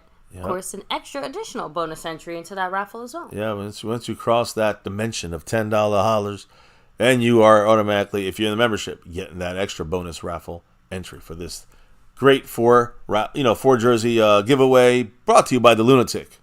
The Lunatic, you see him in the chat right now. in the house. Thank you so much, the Lunatic. Yes, thank you for making this happen. Sharing the love and showing the love here to the MCF family. Yeah. So now as we continue here and roll it out to the end, you see the two main guys on your screen we're going to have to worry about in this game. This is the focal points. We're going to start with Jordan Love, a quarterback. All right? Packers, they had Favre. They found him. They got Rodgers. They found him. Now they found Jordan Love, all right? Another quarterback to build their team around. All right? So they feel good. They feel good about giving the keys to Jordan Love, especially after getting rid of Aaron Rodgers. But this young quarterback, we're going to, of course, look at matchups and things more like this. Very big arm in the sense of throwing the ball. All right? Big arm. And we got to make sure, this is one of the things the Cowboys can be hurt by him. Mm-hmm. The mobility. Something we're going to have to watch in this game because his mobility extends plays. His mobility extends plays. It makes it harder to sack him. You see things when things go longer on a play. Usually bad things happen to the defense. So we got to stay on him. We got to keep him in the pocket and contain him. That's going to be a major part of the keys we're going to talk about later this week. But just to talk a little bit about Jordan Love and his qualities, yeah, he has a type of tangibles that a team can build around and win games and surprise teams in the playoffs. So this afternoon, the defense in general, as a whole, going to have to bring their A game. Something important here I want everybody to remember. Jordan Love's going to take deep shots in the game. He's not going to just dink and dunk it and just throw some mid-range stuff. He's going to go deep, trying to hit up some deep passes, make some big plays. Some Kellen Moore-esque. Yeah, put some bombs out there. Dropping some bombs. He's going to do this, guys. So he's unafraid to take those shots. Doesn't mean we're not going to be able to pick him off, but he will take those chances sometimes, right? When he's healthy, which he is, he's not just not afraid to take these shots, but he makes some really good tight window throws. You might be surprised, like that's going to be picked. It's between two guys, and somehow he gets it in there. Sometimes like old Dak-like right there, right? So Dak sneaks those passes in. Very good on tight window throws, especially deep. That's what you're going to see from Jordan Love at times. So keep that in mind there, although he's still younger, of course. Now, I'm going to say this. He has to have his weapons working for him, a very young core of receivers. I'll talk about them in a minute. But the Packers, are going to try to do a lot to help him out by not putting the game on his back, which is the smart thing to do, and use number 33 a little bit more there, Aaron Jones, and running the ball. Of course, they want A.J. Dillon in there. He's banged up, so we'll have to see how he's doing. But Love, no matter what happens, even if the Packers want to rely more on the run game, Jordan Love's going to have to factor into this game for them to get a victory. So he's going to be an important guy to watch throughout. Dan Quinn, Cowboys defense, have to have a plan for Jordan Love, or it could be again, that in itself, we don't count and slow him down. He will help them, the Packers, embarrass us. And that'll be the end of Mike McCarthy here. You know what I mean? Exactly. For a second-seeded team. Quite a few other players I'm sure. well, if we somehow... A second-seeded team. So look, here's the thing. Listen, and tell me what you think, man. I want to know your response to this. But the second and third level of Cowboy defensive players are going to be tested with Jordan Love and his Green Bay offense. They attack the middle of the field. They go deep, but they attack the middle of the field a lot. Okay. They use their intermediate game to open up the field for that big play we spoke about. So a lot of that intermediate stuff, and all of a sudden, boom, they go deep over the top. So that's the way they play this, right? So again, here's kind of what are their money-making kind of plays. With a lot of the formation stuff you're going to see from them is this. Yeah. Play action.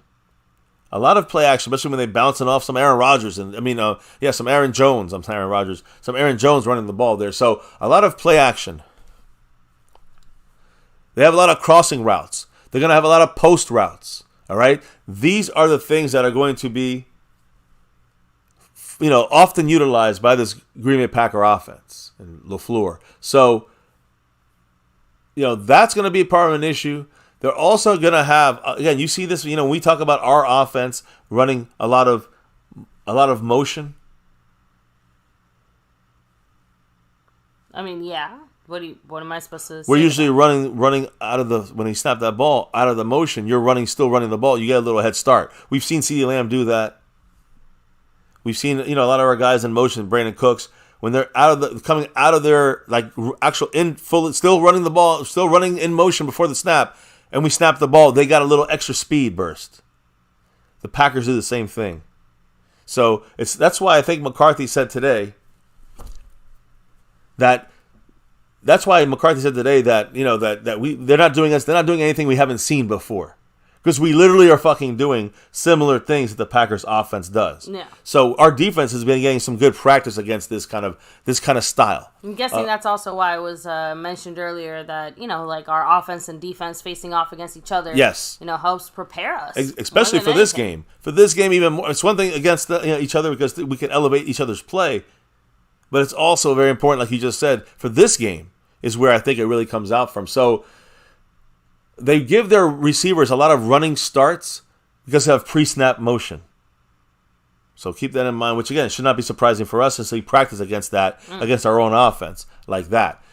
But that is what you can say could be very concerning about our defense. Those factors that they do a lot against our defense could be something that it could find some holes and some of our weaknesses.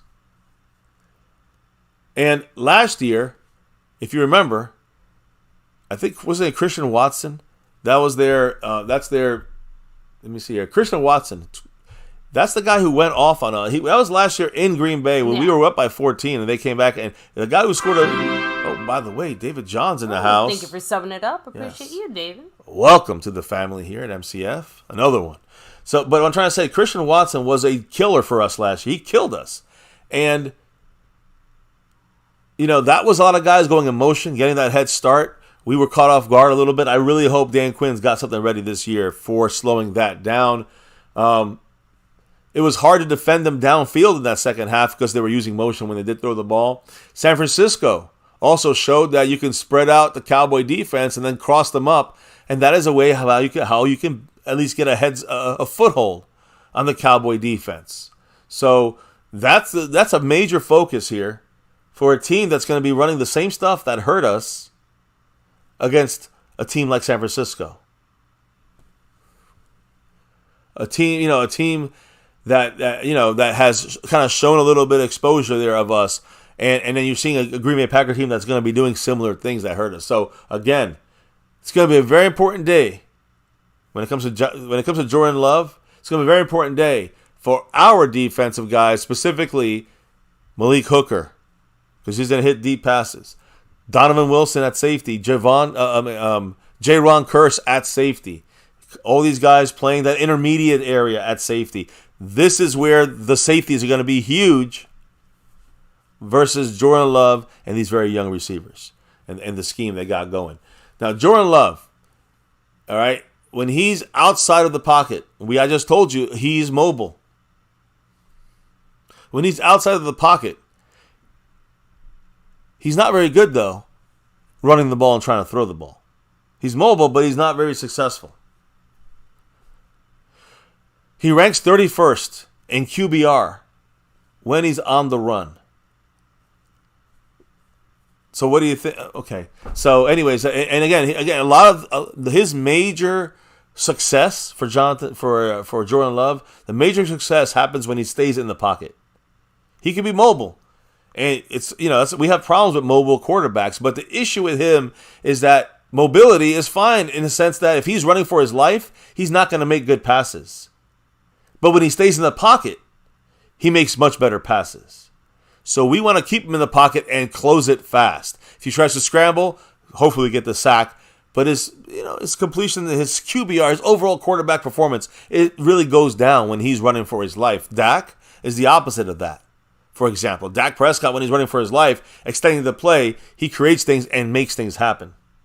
So that's not the case right now with Jordan Love. So he's not a great scrambler, which plays into the Cowboys' favor because with mobile quarterbacks like him that can get out of the pocket and get slippery, we've had issues. But he's not good outside the pocket. So if he stays in the pocket, that's going to be better for the Cowboys to collapse it and keep him in there and hopefully not let him sneak out. It's going to be major for the Cowboys to shut him down in that way. We'll break down these matchups a little more in detail throughout the week. Of course, more like a Friday, Saturday kind of situation. But let's move on to another part of this offense, which is their running backs. Okay, no matter how good or bad Jordan Love plays this game or how good he's been playing recently, some people say as well as any quarterback in the NFL, second most touchdown passes in the NFL behind Dak Prescott's from him. But you cannot ignore their running back factor right now. The last 3 games, like I said yesterday, Aaron Jones, number 33, has led the last 3 games. He's the leading running back in the NFL. He's got 3 straight games of 110 plus yards, but in the last 3 weeks, Aaron Jones has led the NFL in rushing yards amongst all other running backs in the NFL. So he has 359 yards in the last 3 games. And I got to say, we're going to talk about this as well. Their offensive line, again, you guys called it, a lot of penalties. But we have this offense can block. This offensive line is pretty good at blocking. So we're going to talk about all that in a minute here. But let's go back to Aaron Jones, number 33. When Aaron Jones is healthy, he's going to be a problem. And he's been a problem for the Cowboys in the past, many times in the playoffs. We know this. Again, Aaron Jones in AT&T Stadium has had some of his best performances against the Cowboys, and that's going to be major. The Cowboys have to have a plan to stop and slow him down. They don't have Aaron Rodgers anymore.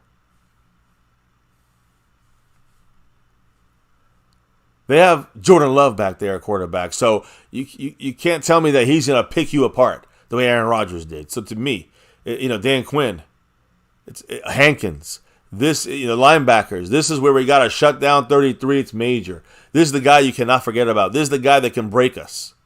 It's not Aaron Rodgers. It's Jordan Love. He's good, but he ain't Aaron Rodgers. So when you look at what Aaron Jones has done in AT&T Stadium, if you want to go to the next round, you got to stop number 33. The Packers are going to look to help their very young quarterback, Jordan Love, as he navigates his first ever postseason game in his life. Second-year quarterback there, Jordan Love. So, again, they're going to implement and try to get their running game, which is pretty good. That's the way they help out their quarterback, their young quarterback, by running the ball. And that's what they've shown it this year. All right? The Cowboys have a reputation of being able to be beaten by teams running on us. And, of course, it's no secret. So they would be stupid not to utilize a lot of Aaron Jones in this game. And, the Cowboys have to play on defense.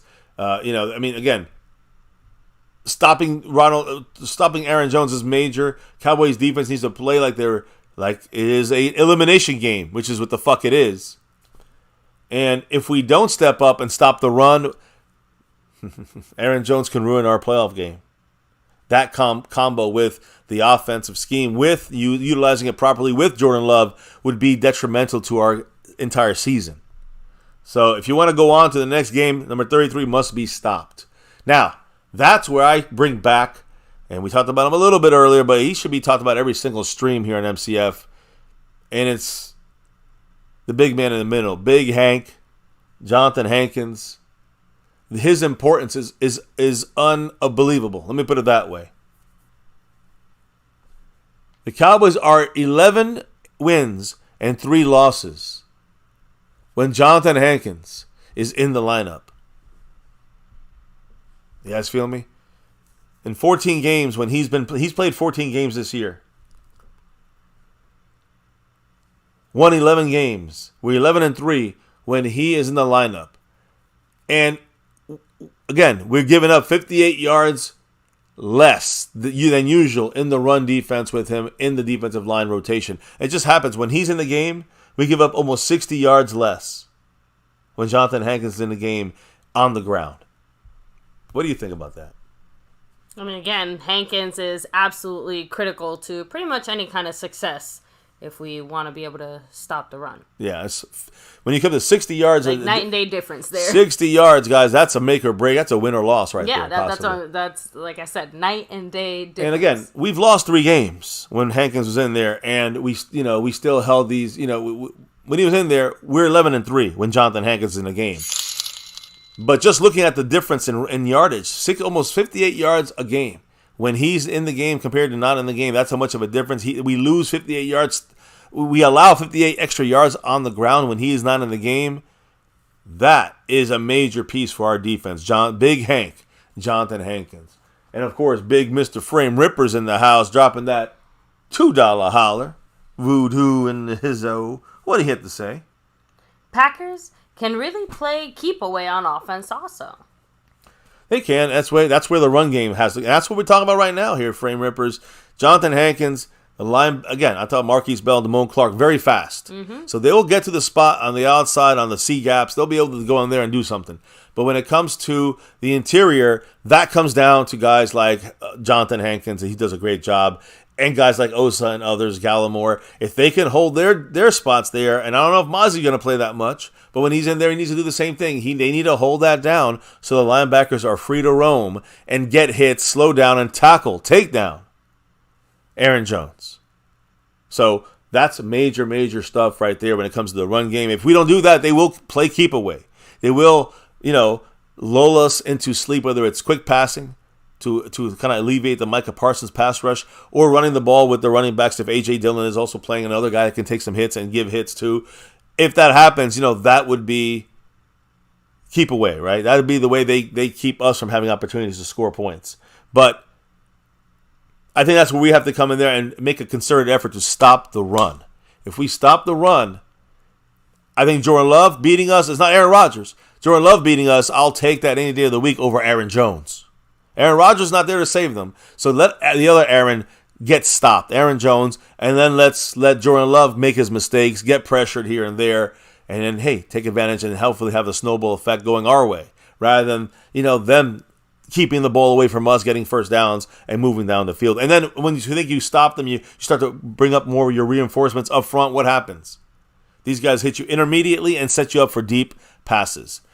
Deep plays from Jordan Love, so you got to be careful. The lunatic in the house, the man of the 2 weeks in a row here, back to back, running this 4-jersey raffle going down and get in there. The lunatic is in there basically right now. He's setting this up for the family and everybody in here. So the lunatic dropping that $5 holler. Ooh, what do you have to say? Thank you so much. The lunatic. He said, plaster the picture of Aaron Jones jumping into the end zone, grabbing his nuts in last year's game as extra motivation for our defense. Yeah, I didn't like that at all, but he does. That's what he always does. I would love nothing more than to see him not able to score any touchdowns in this game, and he can grab his nuts on the goddamn sideline, right? The lunatic. Much love the lunatic, and there's ways to celebrate people on here, but I'm going to celebrate him by throwing up his big time 4-jersey raffle right there. $10 you're in, unlimited entry, so you up your chances to win one of these jerseys. Sewn and stitched. There's about 40 different names, old and new, styles all over the place, all different style sizes, the whole thing. 4 jerseys. We're going to have 4 winners winning a jersey apiece of your choice of the ones that we have available. Again, if you're a fan from another team, we have every team, and we have every major sport available through Cowboy Mosh. But this is through the Lunatic Wild Card halftime. During our wild card game against Green Bay, we will pull 4 names out here live, and you'll be the winners of the jerseys of their choice of availability here, My Cowboys Family, per the Lunatic. And again, appreciate you, the Lunatic. He kind of made it official, right? Earlier in the week, last week. But yeah, it sent through everything. We're good, and appreciate you. I don't know if you got my message. I want to make sure you know we're good on our side. Thank you, brother. And go Cowboys. Woo. Hell yeah. So I'm back to the news here, though. Back to finishing things up. Stopping the run.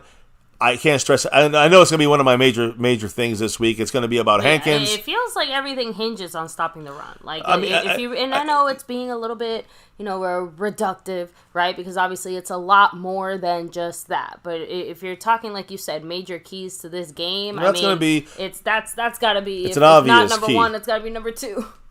It's an obvious top key for this game. But Hankins, it's about Hank. I think when I break this down on Friday and Saturday, I think it's about Hankins holding his blocks, right, which he's done all the time. He's done a great job. And then having guys like Marquise Bell and Damone Clark fill those gaps, those gap assignments, those run gap fits. And as long as we do that, I think that we're going to be fine slowing. I don't know about stopping fully Aaron Jones, but slowing his ass down, which is what's going to be needed here. So as we slow him down and hold him to 3 here and 0 and then a touchdown, they might got 10 points at halftime. Our offense got to do the other side of the work.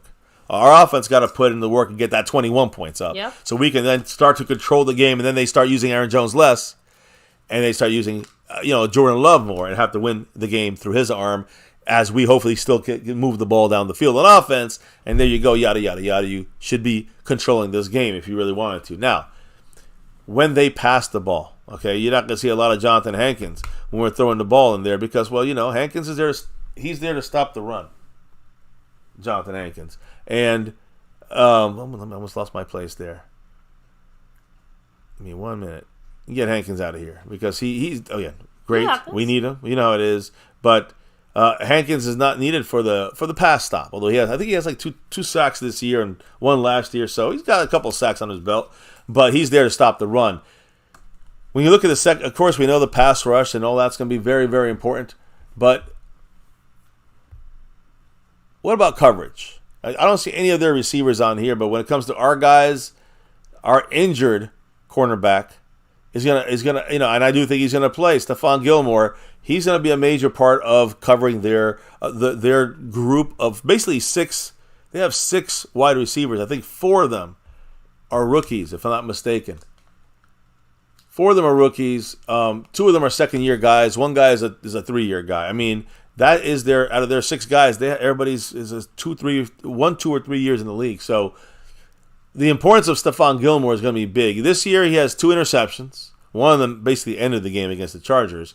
He has a passer rating allowed against him of 83.3. Yards allowed per reception, 13.1. He has 15 defensive stops at or behind the line of scrimmage. 9 pass breakups, 62 solo tackles, only 50 receptions allowed, 7 assisted tackles. He has a forced fumble as well. So, again, as our number 2 guy, as our number 2 cornerback, which is what he was brought in to be, having a really solid season, and we're going to need the most from him here back from that shoulder injury. Now, the reason I say that is because of the Packers receivers and tight ends. Extremely, extremely young. Let me say this, guys. The Packer receivers and tight ends, they're not just young.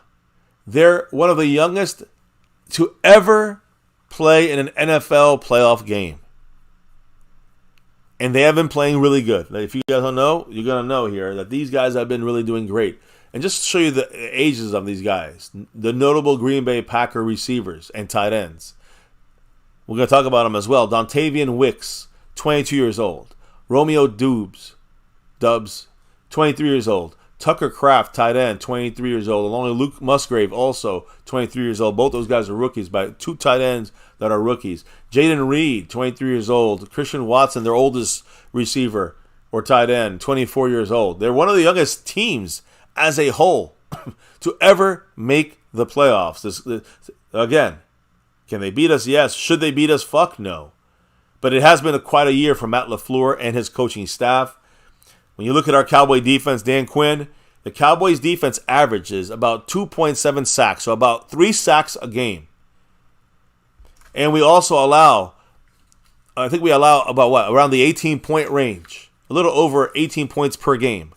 That is the 5th best, but the 5th lowest amount of points allowed in the NFL. While the Packers offense, they're averaging 18 points per game. So basically, how much we're giving up is what they're getting. They shouldn't get past 17, 18 points at most in this game if you're looking at the raw numbers here. But I'm sorry, let me because they're actually a high-scoring team. But their 18 points per game is when Jordan Love gets sacked 2 or more times in a game. If you sack Jordan Love twice in a game or more, they ain't scoring over 20. Keep that in mind. All right? Sounds like we have a mission. Yeah, there's a couple of missions. Stop number 33 and sack Jordan Love. That's impact. But if you don't sack him, you're going to let him. These guys are going to get open. They're receivers. And listen to this, baby. This is crazy because their core of receivers to make the playoffs, it's kind of unbelievable, really, to me, in a way. They have no veteran guys there. They have not even close to a star, but they got a lot of young guys that can do a lot of stuff. So listen to this real quick. The names and what they do. I'm going to give you a quick rundown. All right. They love Jaden Reed's toughness and ball skills. Jaden Reed is a rookie, and he plays in the slot. Dangerous, okay? He as a slot receiver for the Packers. He's a slot receiver they were hoping that Amari Rodgers, when they drafted him in 2021, was.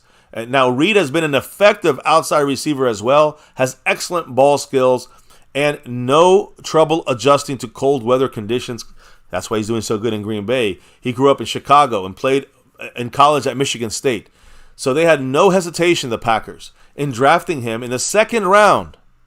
He's only 5'11", but he's small, he's short, but he's fast, he's quick. 5'11", second round, and he's only 187 pounds, 187. So his acceleration off the line of scrimmage and in and out of breaks make him someone perfect for that slot position, especially in Matt LaFleur's offense. And again, you look at the way he was used in Michigan State, there was evidence he could be used at all three receiver spots. You know, to me, I remember talking about Jayden Reed as a possible Cowboy option. I really liked this rookie when we saw him. I just didn't think he was going to be producing this well, you know, in a sense of over a span of a season with this Green Bay offense. So Jayden Reed, a dangerous player in this team, number 11. So Micah Parsons on the offense. That's Jayden Reed. You got to watch out for him. He's quick. He can be used anywhere in the field. He's mainly in the slot. So you know what we're going to have to talk about later this week when it comes to key matchups. Jordan Lewis versus Jayden Reed. That's going to be a real tough one right there. So we're going to see what happens. This rookie has been very quick to pick up the offense and the scheme, and he's a very short little guy, but he's very tough.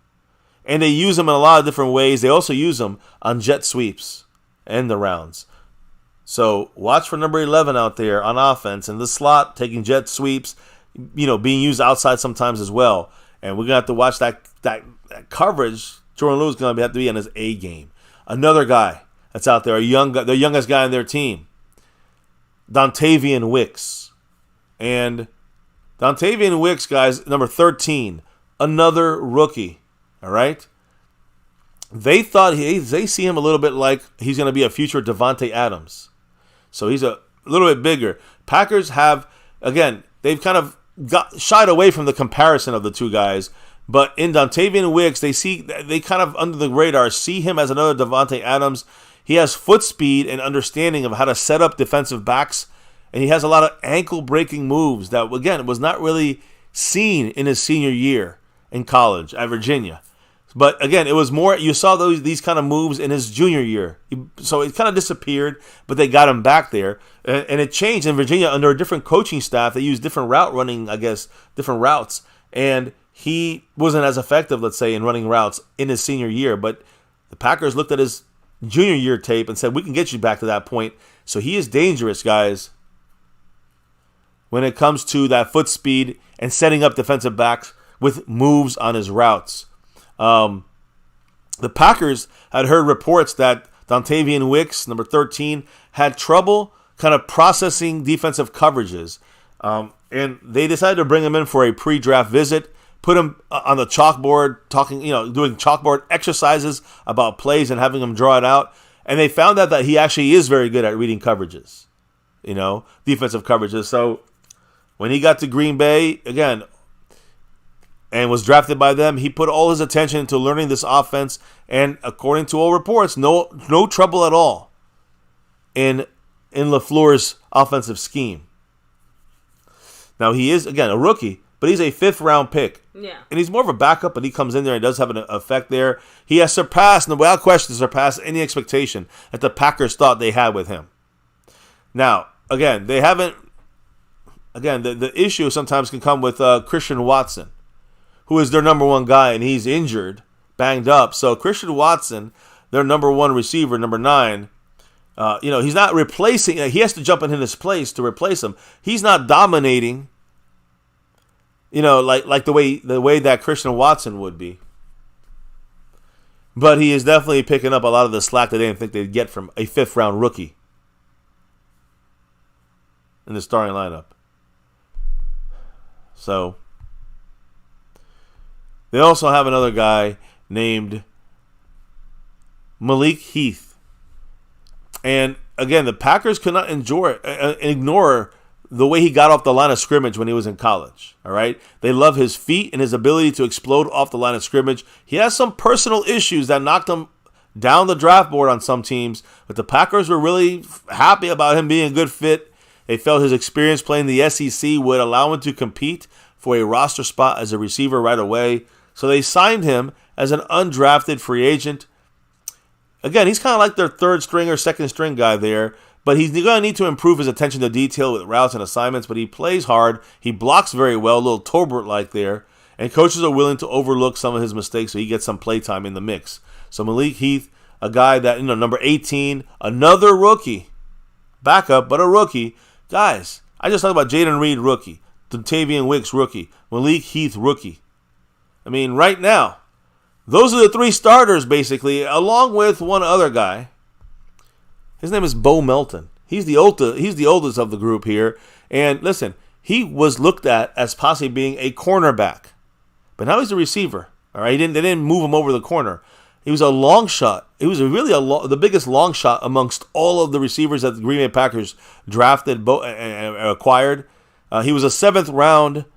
I think the Seattle Seahawks drafted him in the 7th round, the beginning of the 7th round in 2022. So it wasn't this year. He's a second-year guy.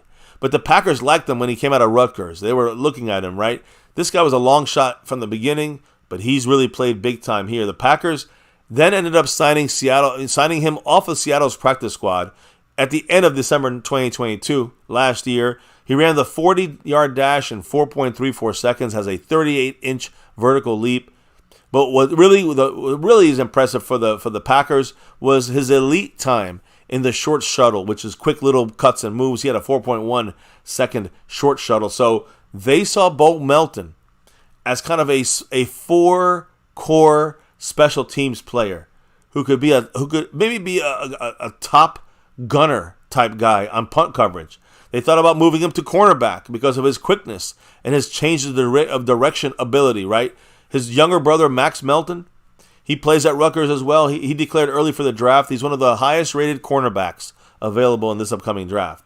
So the point I'm trying to make here is the decision to keep Bo Melton at receiver rather than at cornerback has paid off right now for them in his rookie year. In his second year with the Packers. Really, first year getting any playing time was this year. In practice, he was used on the scout team to imitate for the defense the opposition's best receivers. They would use him as that example against their starting defense in practice in Green Bay. Backup quarterback Sean Clifford and Bo Melton, they made so many plays in practice that the Packers decided to give him a chance when Christian Watson got hurt. And now he's been part of the offense and part of the reason why the offense has done so well at the end of the season. So this guy who came from nowhere, he wasn't even going to be used. He wasn't going to be used even on offense too much. Then they figured, hey, you know what? Let's give him a chance out there. Because in practice, he was being used as the best receiver in practice against the defense.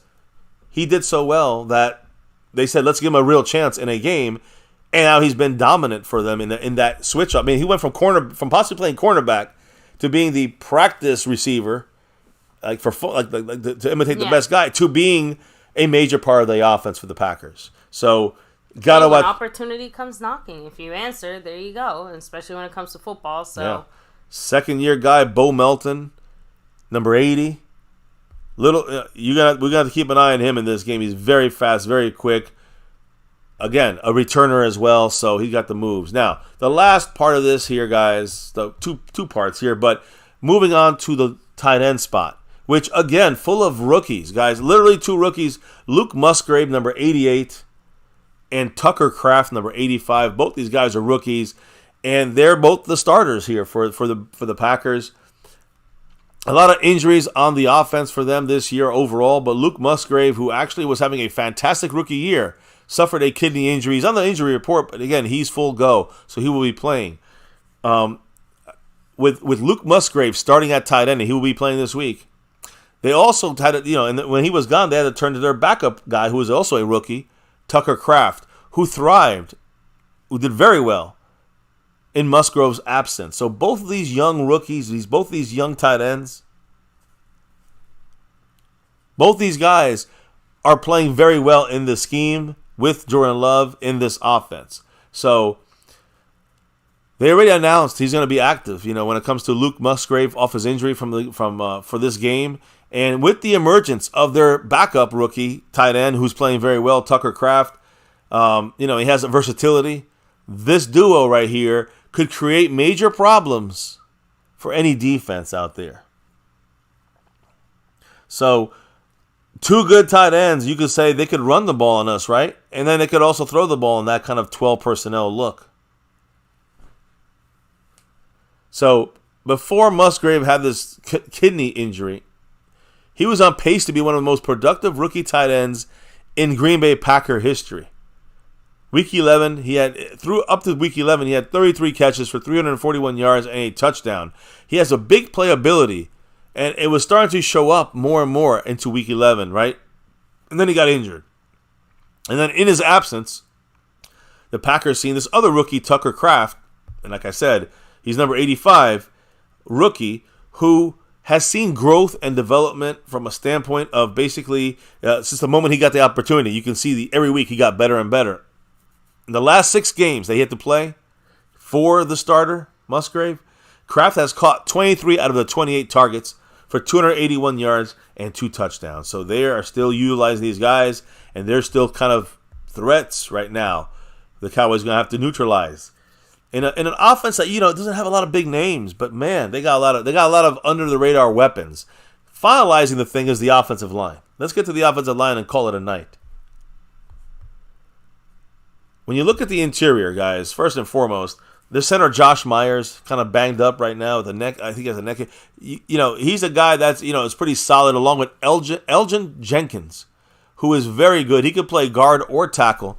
Right now he's listed in guard. And then you got the other guard, John Runyon, who's a kind of a veteran there, right? One of their better run-blocking guys, both these guys, Elgin Jenkins and John Runyon. So they're really solid in the middle of their offense. Now, they get called for the most holding penalties in the NFL. I almost think that's got to be the Cowboys. But either way, point is, they hold a lot. They're not the most disciplined offensive line. But inside, they have good players, specifically Elgin Jenkins, John Runyon are players that have been in this league and know what they're doing, and they're versatile. But that's not all we're talking about. What about their tackles? Their left tackle and right tackle. Rasheed Walker is their left tackle. Zach Tom is their right tackle. He's a little banged up. When you got Micah Parsons in the mix here, guys, this is where things kind of make a difference. Because Micah Parsons, obviously the best at the position in my mind. He led the NFL with 103 pressures this year, finished 7th in sacks with 14. The Cowboys are going to move Micah all over the field and looking for matchups to exploit. We talked about the inside, kind of solid, but most of the work Micah is going to do is on the edges. And that means that Green Bay's tandem of Rasheed Walker, left tackle, and Zach Tom are going to be put to the test, and they're going to be put to the test very often. Now, let me break it down. Zach Tom, second-year guy, had a great second year in this. This second season has been fantastic for him. He's only allowed 2 sacks in 1,068 snaps. So even in the second year, only 2 sacks allowed in the whole season. When it comes to the other side and Rasheed Walker, left tackle, blind side, he's improved. He's not great, but he improved this year, and he's allowed 6 sacks. And also, you talk about penalties, he's had 9 penalties in his 851 snaps. So, if you're telling me, you're asking me, where would you line up Micah Parsons? Like, if you had to pick the two, where would you go with? I mean, I would still leave him on the D-line. Okay, I mean the player. Oh. So, yeah, I mean, you got 2 different guys to choose from here. You got to move them around the offensive line, middle and left and right. But which side would you lean on when you see both these guys? And the answer, when you look at someone like Zach Tom in his second year, who has allowed 2 sacks and over 1,000 snaps, and you have Rasheed Walker, who allowed 6 sacks and 9 penalties in 851 snaps. I mean, that's like 200 less snaps. Does that make it easier? I mean, yeah. Rasheed Walker is the guy you want to attack. And Rasheed Walker, you know, I always look at numbers here. Number 63 playing left tackle, blind side for Jordan Love. He's going to be dealing with Micah. I would be putting Micah Parsons as our right edge rusher a lot in this game. They might have to bring help. They might have to double him. Shit, they might triple team him. And that everybody else needs to do their job and get in there at Jordan Love if they triple team him. So Rasheed Walker, number 63, obviously is going to be in trouble. He's gotten better, like I said, but he still has 9 penalties against him. He still has allowed 6 sacks through him in 850 snaps, while the other tackle with over 1,000 snaps, 200 more than Rasheed Walker. Zach Tom has only allowed 2 sacks. So I want my guy exploiting their biggest weakness. My best guy exploiting their worst guy. That's the matchup, in my opinion. I hope the Cowboys follow suit. Of course, I also say do not put him there just the whole game. Move him around. Let Zach Tom get a little bit of Micah Parsons. Micah will beat him too. Get him in the middle there, and maybe you can get some inside pressure for, with some good blockers they got inside with Josh Myers, Elgin Jenkins, and John Runyon. Either way, Micah will be moved around. If you're going to lean on some plays for him, line up over Rasheed Walker, number 63, more than you line up against Zach Tom, number 50. Interesting numbers, by the way, for the tackles. Usually they're in the 70s, and Zach Tom is 50. And he's the one you kind of want to see maybe Micah not be around as much. The other guy is 63. These are like guard and center numbers. They're playing tackle. So easy to locate, while the 70s, by the way, are all inside. All 70s are center and guards on this Packer team. So when you see a 63 or a 50, those are the tackles we got to attack. But 63 is the one you really want to go through with Micah. And of course, hey, listen, Zach Tom, number 50, is not going to have an easy time with DeMarcus Lawrence. So that's the layout of the land here, guys. Just some real big, quick kind of pointers about their team. And a little bit about, we talk always about our team, but a little bit more about their team, some details, so we know what to get ready for when we talk about these matchups coming up on Friday and Saturday. When we talk about the preview to this game, we all get a little bit education here when it comes to the way the Cowboys got to play against this offense and the kind of talent or non-talent. Some places they're missing a little talent on this Green Bay Packer offense. So, Asmodeus, by the way, throwing out there, everybody wants Parsons to play linebacker to stop the run, but I still prefer him as a chess piece. Yeah, you don't want him. I said this before. You don't want Micah Parsons just living at linebacker or getting the two things happen. We talked about this in the past. You put Micah at linebacker, the teams will, after one play, they happened when they took Micah Parsons at linebacker or took him out the game. The first play they still ran the ball, right? The next play, instead of running, they threw the ball because they planned that, Micah's out, we get a free pass play. Mm-hmm. And every time Micah's out of the pass rush, other teams will adjust after a play or two and start to throw the ball against our defense without Micah there. And he's in coverage. He's great in coverage. He's great, as a linebacker to many extents, but it weakens our defense overall, plain and simple. So, yeah, Micah here and there at linebacker, blitzing from linebacker, playing over all 3 areas of the defensive line as a pass rusher. That's what I want to see from Micah Parsons. So I'm with Asmodeus on that. Let me see here. Frame Ripper said, I guess that's one thing the Packers got going for them. You don't know where the ball is going. There's a lot of guys to choose from, right? So that's a little bit of the issue with this cheese. And that's one of the problems with kind of trying to identify who their guy is. The only guy we can identify for sure, number 33, Aaron Jones. He's going to get that ball. He's going to get it a lot against us running that ball. So we must stop Aaron Jones. And everything else, I think, can come together if we get pressure on Jordan Love, which should happen. When I'm just talking about the outside pass rush, we're going to be able to get in there with, especially from their left tackle. We should be able to get in there and make them do some damage. And we can get damage also on the other side as well. So I think that we can get some pressure and keep him corralled. Once he gets in the move, he does horrible, Jordan Love. So we got to stop the run first, though. And that's the one name we do know, right? You don't know where the ball's going, but we know for sure one guy's going to get that ball, and often. I believe early and often. And as late as they can keep running the ball, it's going to be Aaron Jones. Especially with A.J. Dillon banged up. We don't know if he's going to play even. We'll have to see the injury report tomorrow, but that means even more importance to stopping Aaron Jones. Dan DBC saying the Packers' inexperience at tight end and wide receiver could be the factor in the Cowboys' defense. Say that again about what was that?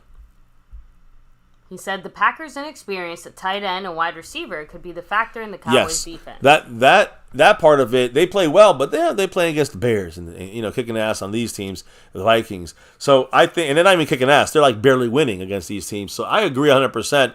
They're good. They got ability and they got some talent, but they're still young. This was us in 2016, except worse. So I believe that we should be able to control this game and win this game at home. Keep that in Green Bay. It might change my mind on things and be a close game. But at home, I think the Cowboys should own this game. We got to get up to a faster start. And I think we control the game from there. That's it. Simple as that. We control it from all angles. Big D in the place to be. Is Big D back in the membership? Woo. I think he dropped off yesterday. I want to make sure he's back in the membership. I think he's back in. I'm not sure. But either way. I think so, because he just dropped a $10 holler. In that membership. I mean, in the raffle. And adding 20th super chat, he said, "Go Cowboys." Oh, 20th. That's a celebratory one. Much love. They're celebrating the Packers suck on the screen. We're celebrating Big D in that place to be with that $10 holler. And yes, baby, you know what that means, right? What does that mean? $10. Oh, gets you in the raffle. I thought you meant some kind of a takeover situation besides the raffle. No, he brings Dwayne Broussard to 63 points on the stream balls. That is true. A Big D. Yeah, we got some Beatish representation in that raffle now, right? Officially. That's right. You drop $10, bam, you're automatically in the raffle. And guess what? Since you're an MCF member, you get a bonus entry as well. There you go. So, I mean, I thought that Big D fell off. I'm not sure if he jumped back in there. Let me know if he. I know he's got the obviously membership, so he's in there. Those emojis. So again, appreciate Mr. Big D.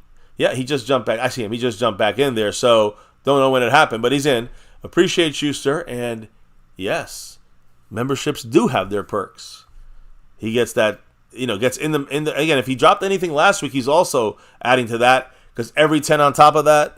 It's another membership raffle. Right. I mean, not membership. It's another raffle, and I would say membership.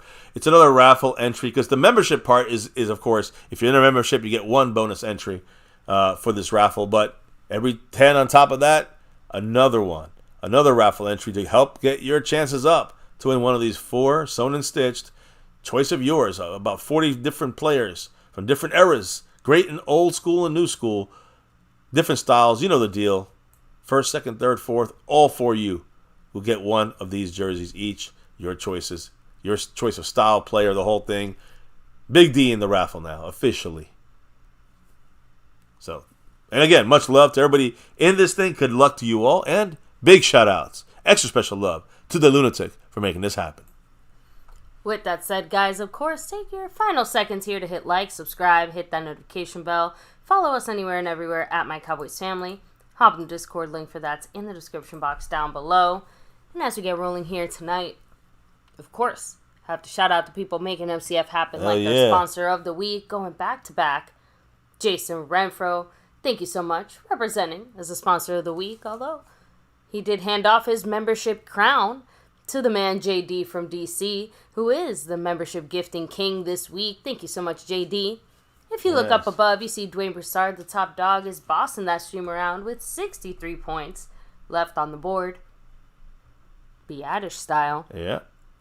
And of course, cannot forget about our Cash App King 3 weeks in a row, Snug X. You know why he's here. Woo. Hell yeah. When it comes to the leaders so far this week, on the membership gifting board, no changes there. It's still 6-3. 6 membership gifted from Skeptical Fan to 3 from Jason Renfro. That battle continues as JD from DC holds the crown. And the overall board and the Cash App board still the same leader. It's the great Marissa Sparkle from that star level membership. Much love to you, Marissa. Appreciate you as always. And all the stuff you do over there with Mosh, man, and the rest of the crew.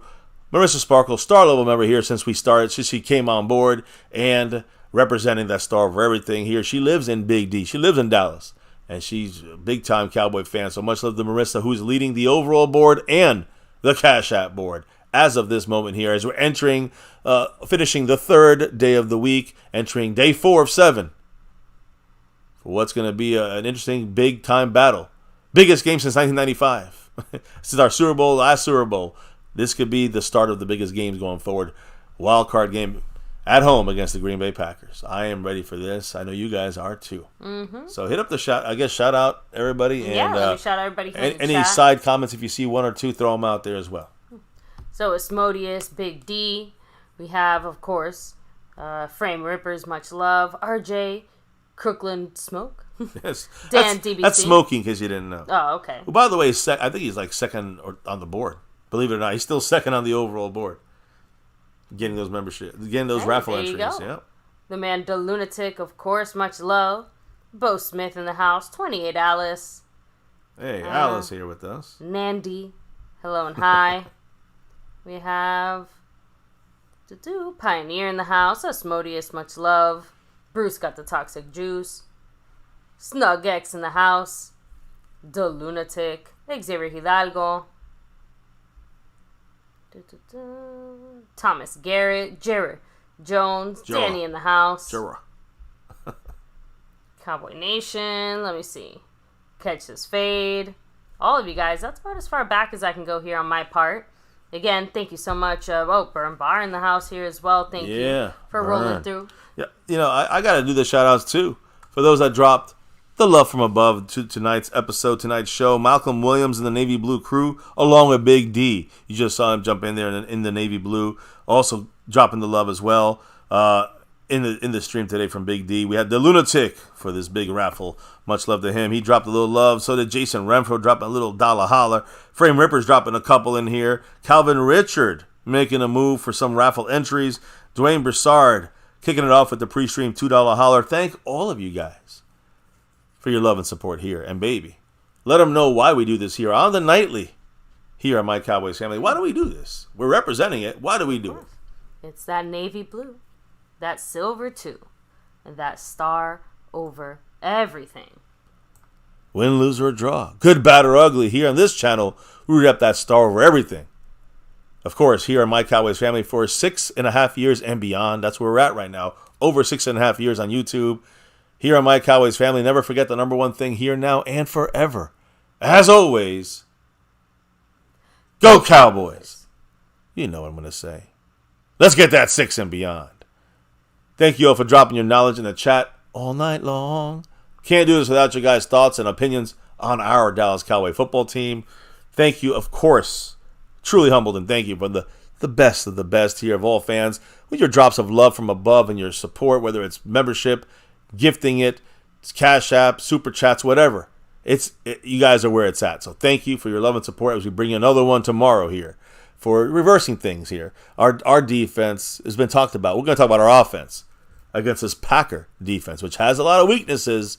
We'll discuss that tomorrow. Guys, thank you for calling it a night here with us as we clock out and drop out of here for the evening. We'll be relocking and reloading. Like I said, tomorrow, flipping the script and discussing those matchups. But, baby, before we can drop out of here officially for the night, let everybody know what we got to do before we get out of here. Drop out of here for the night.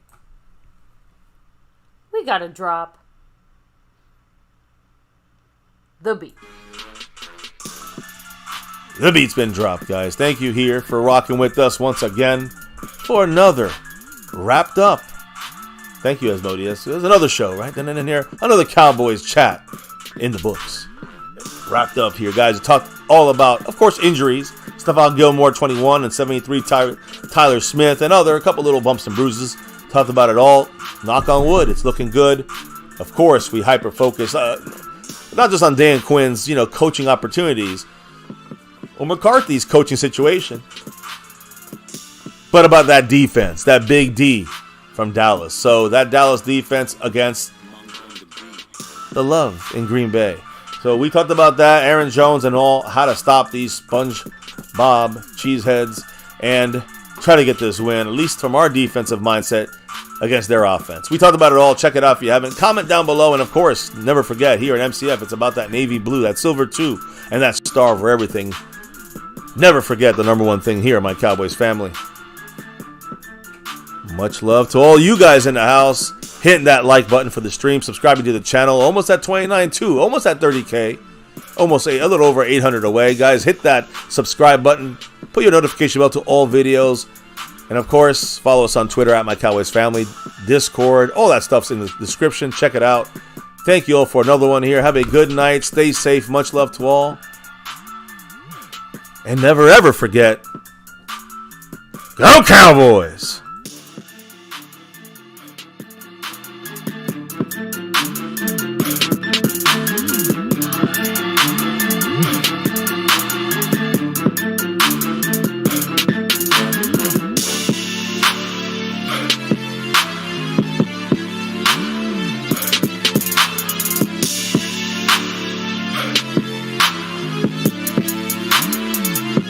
Monk on the beat.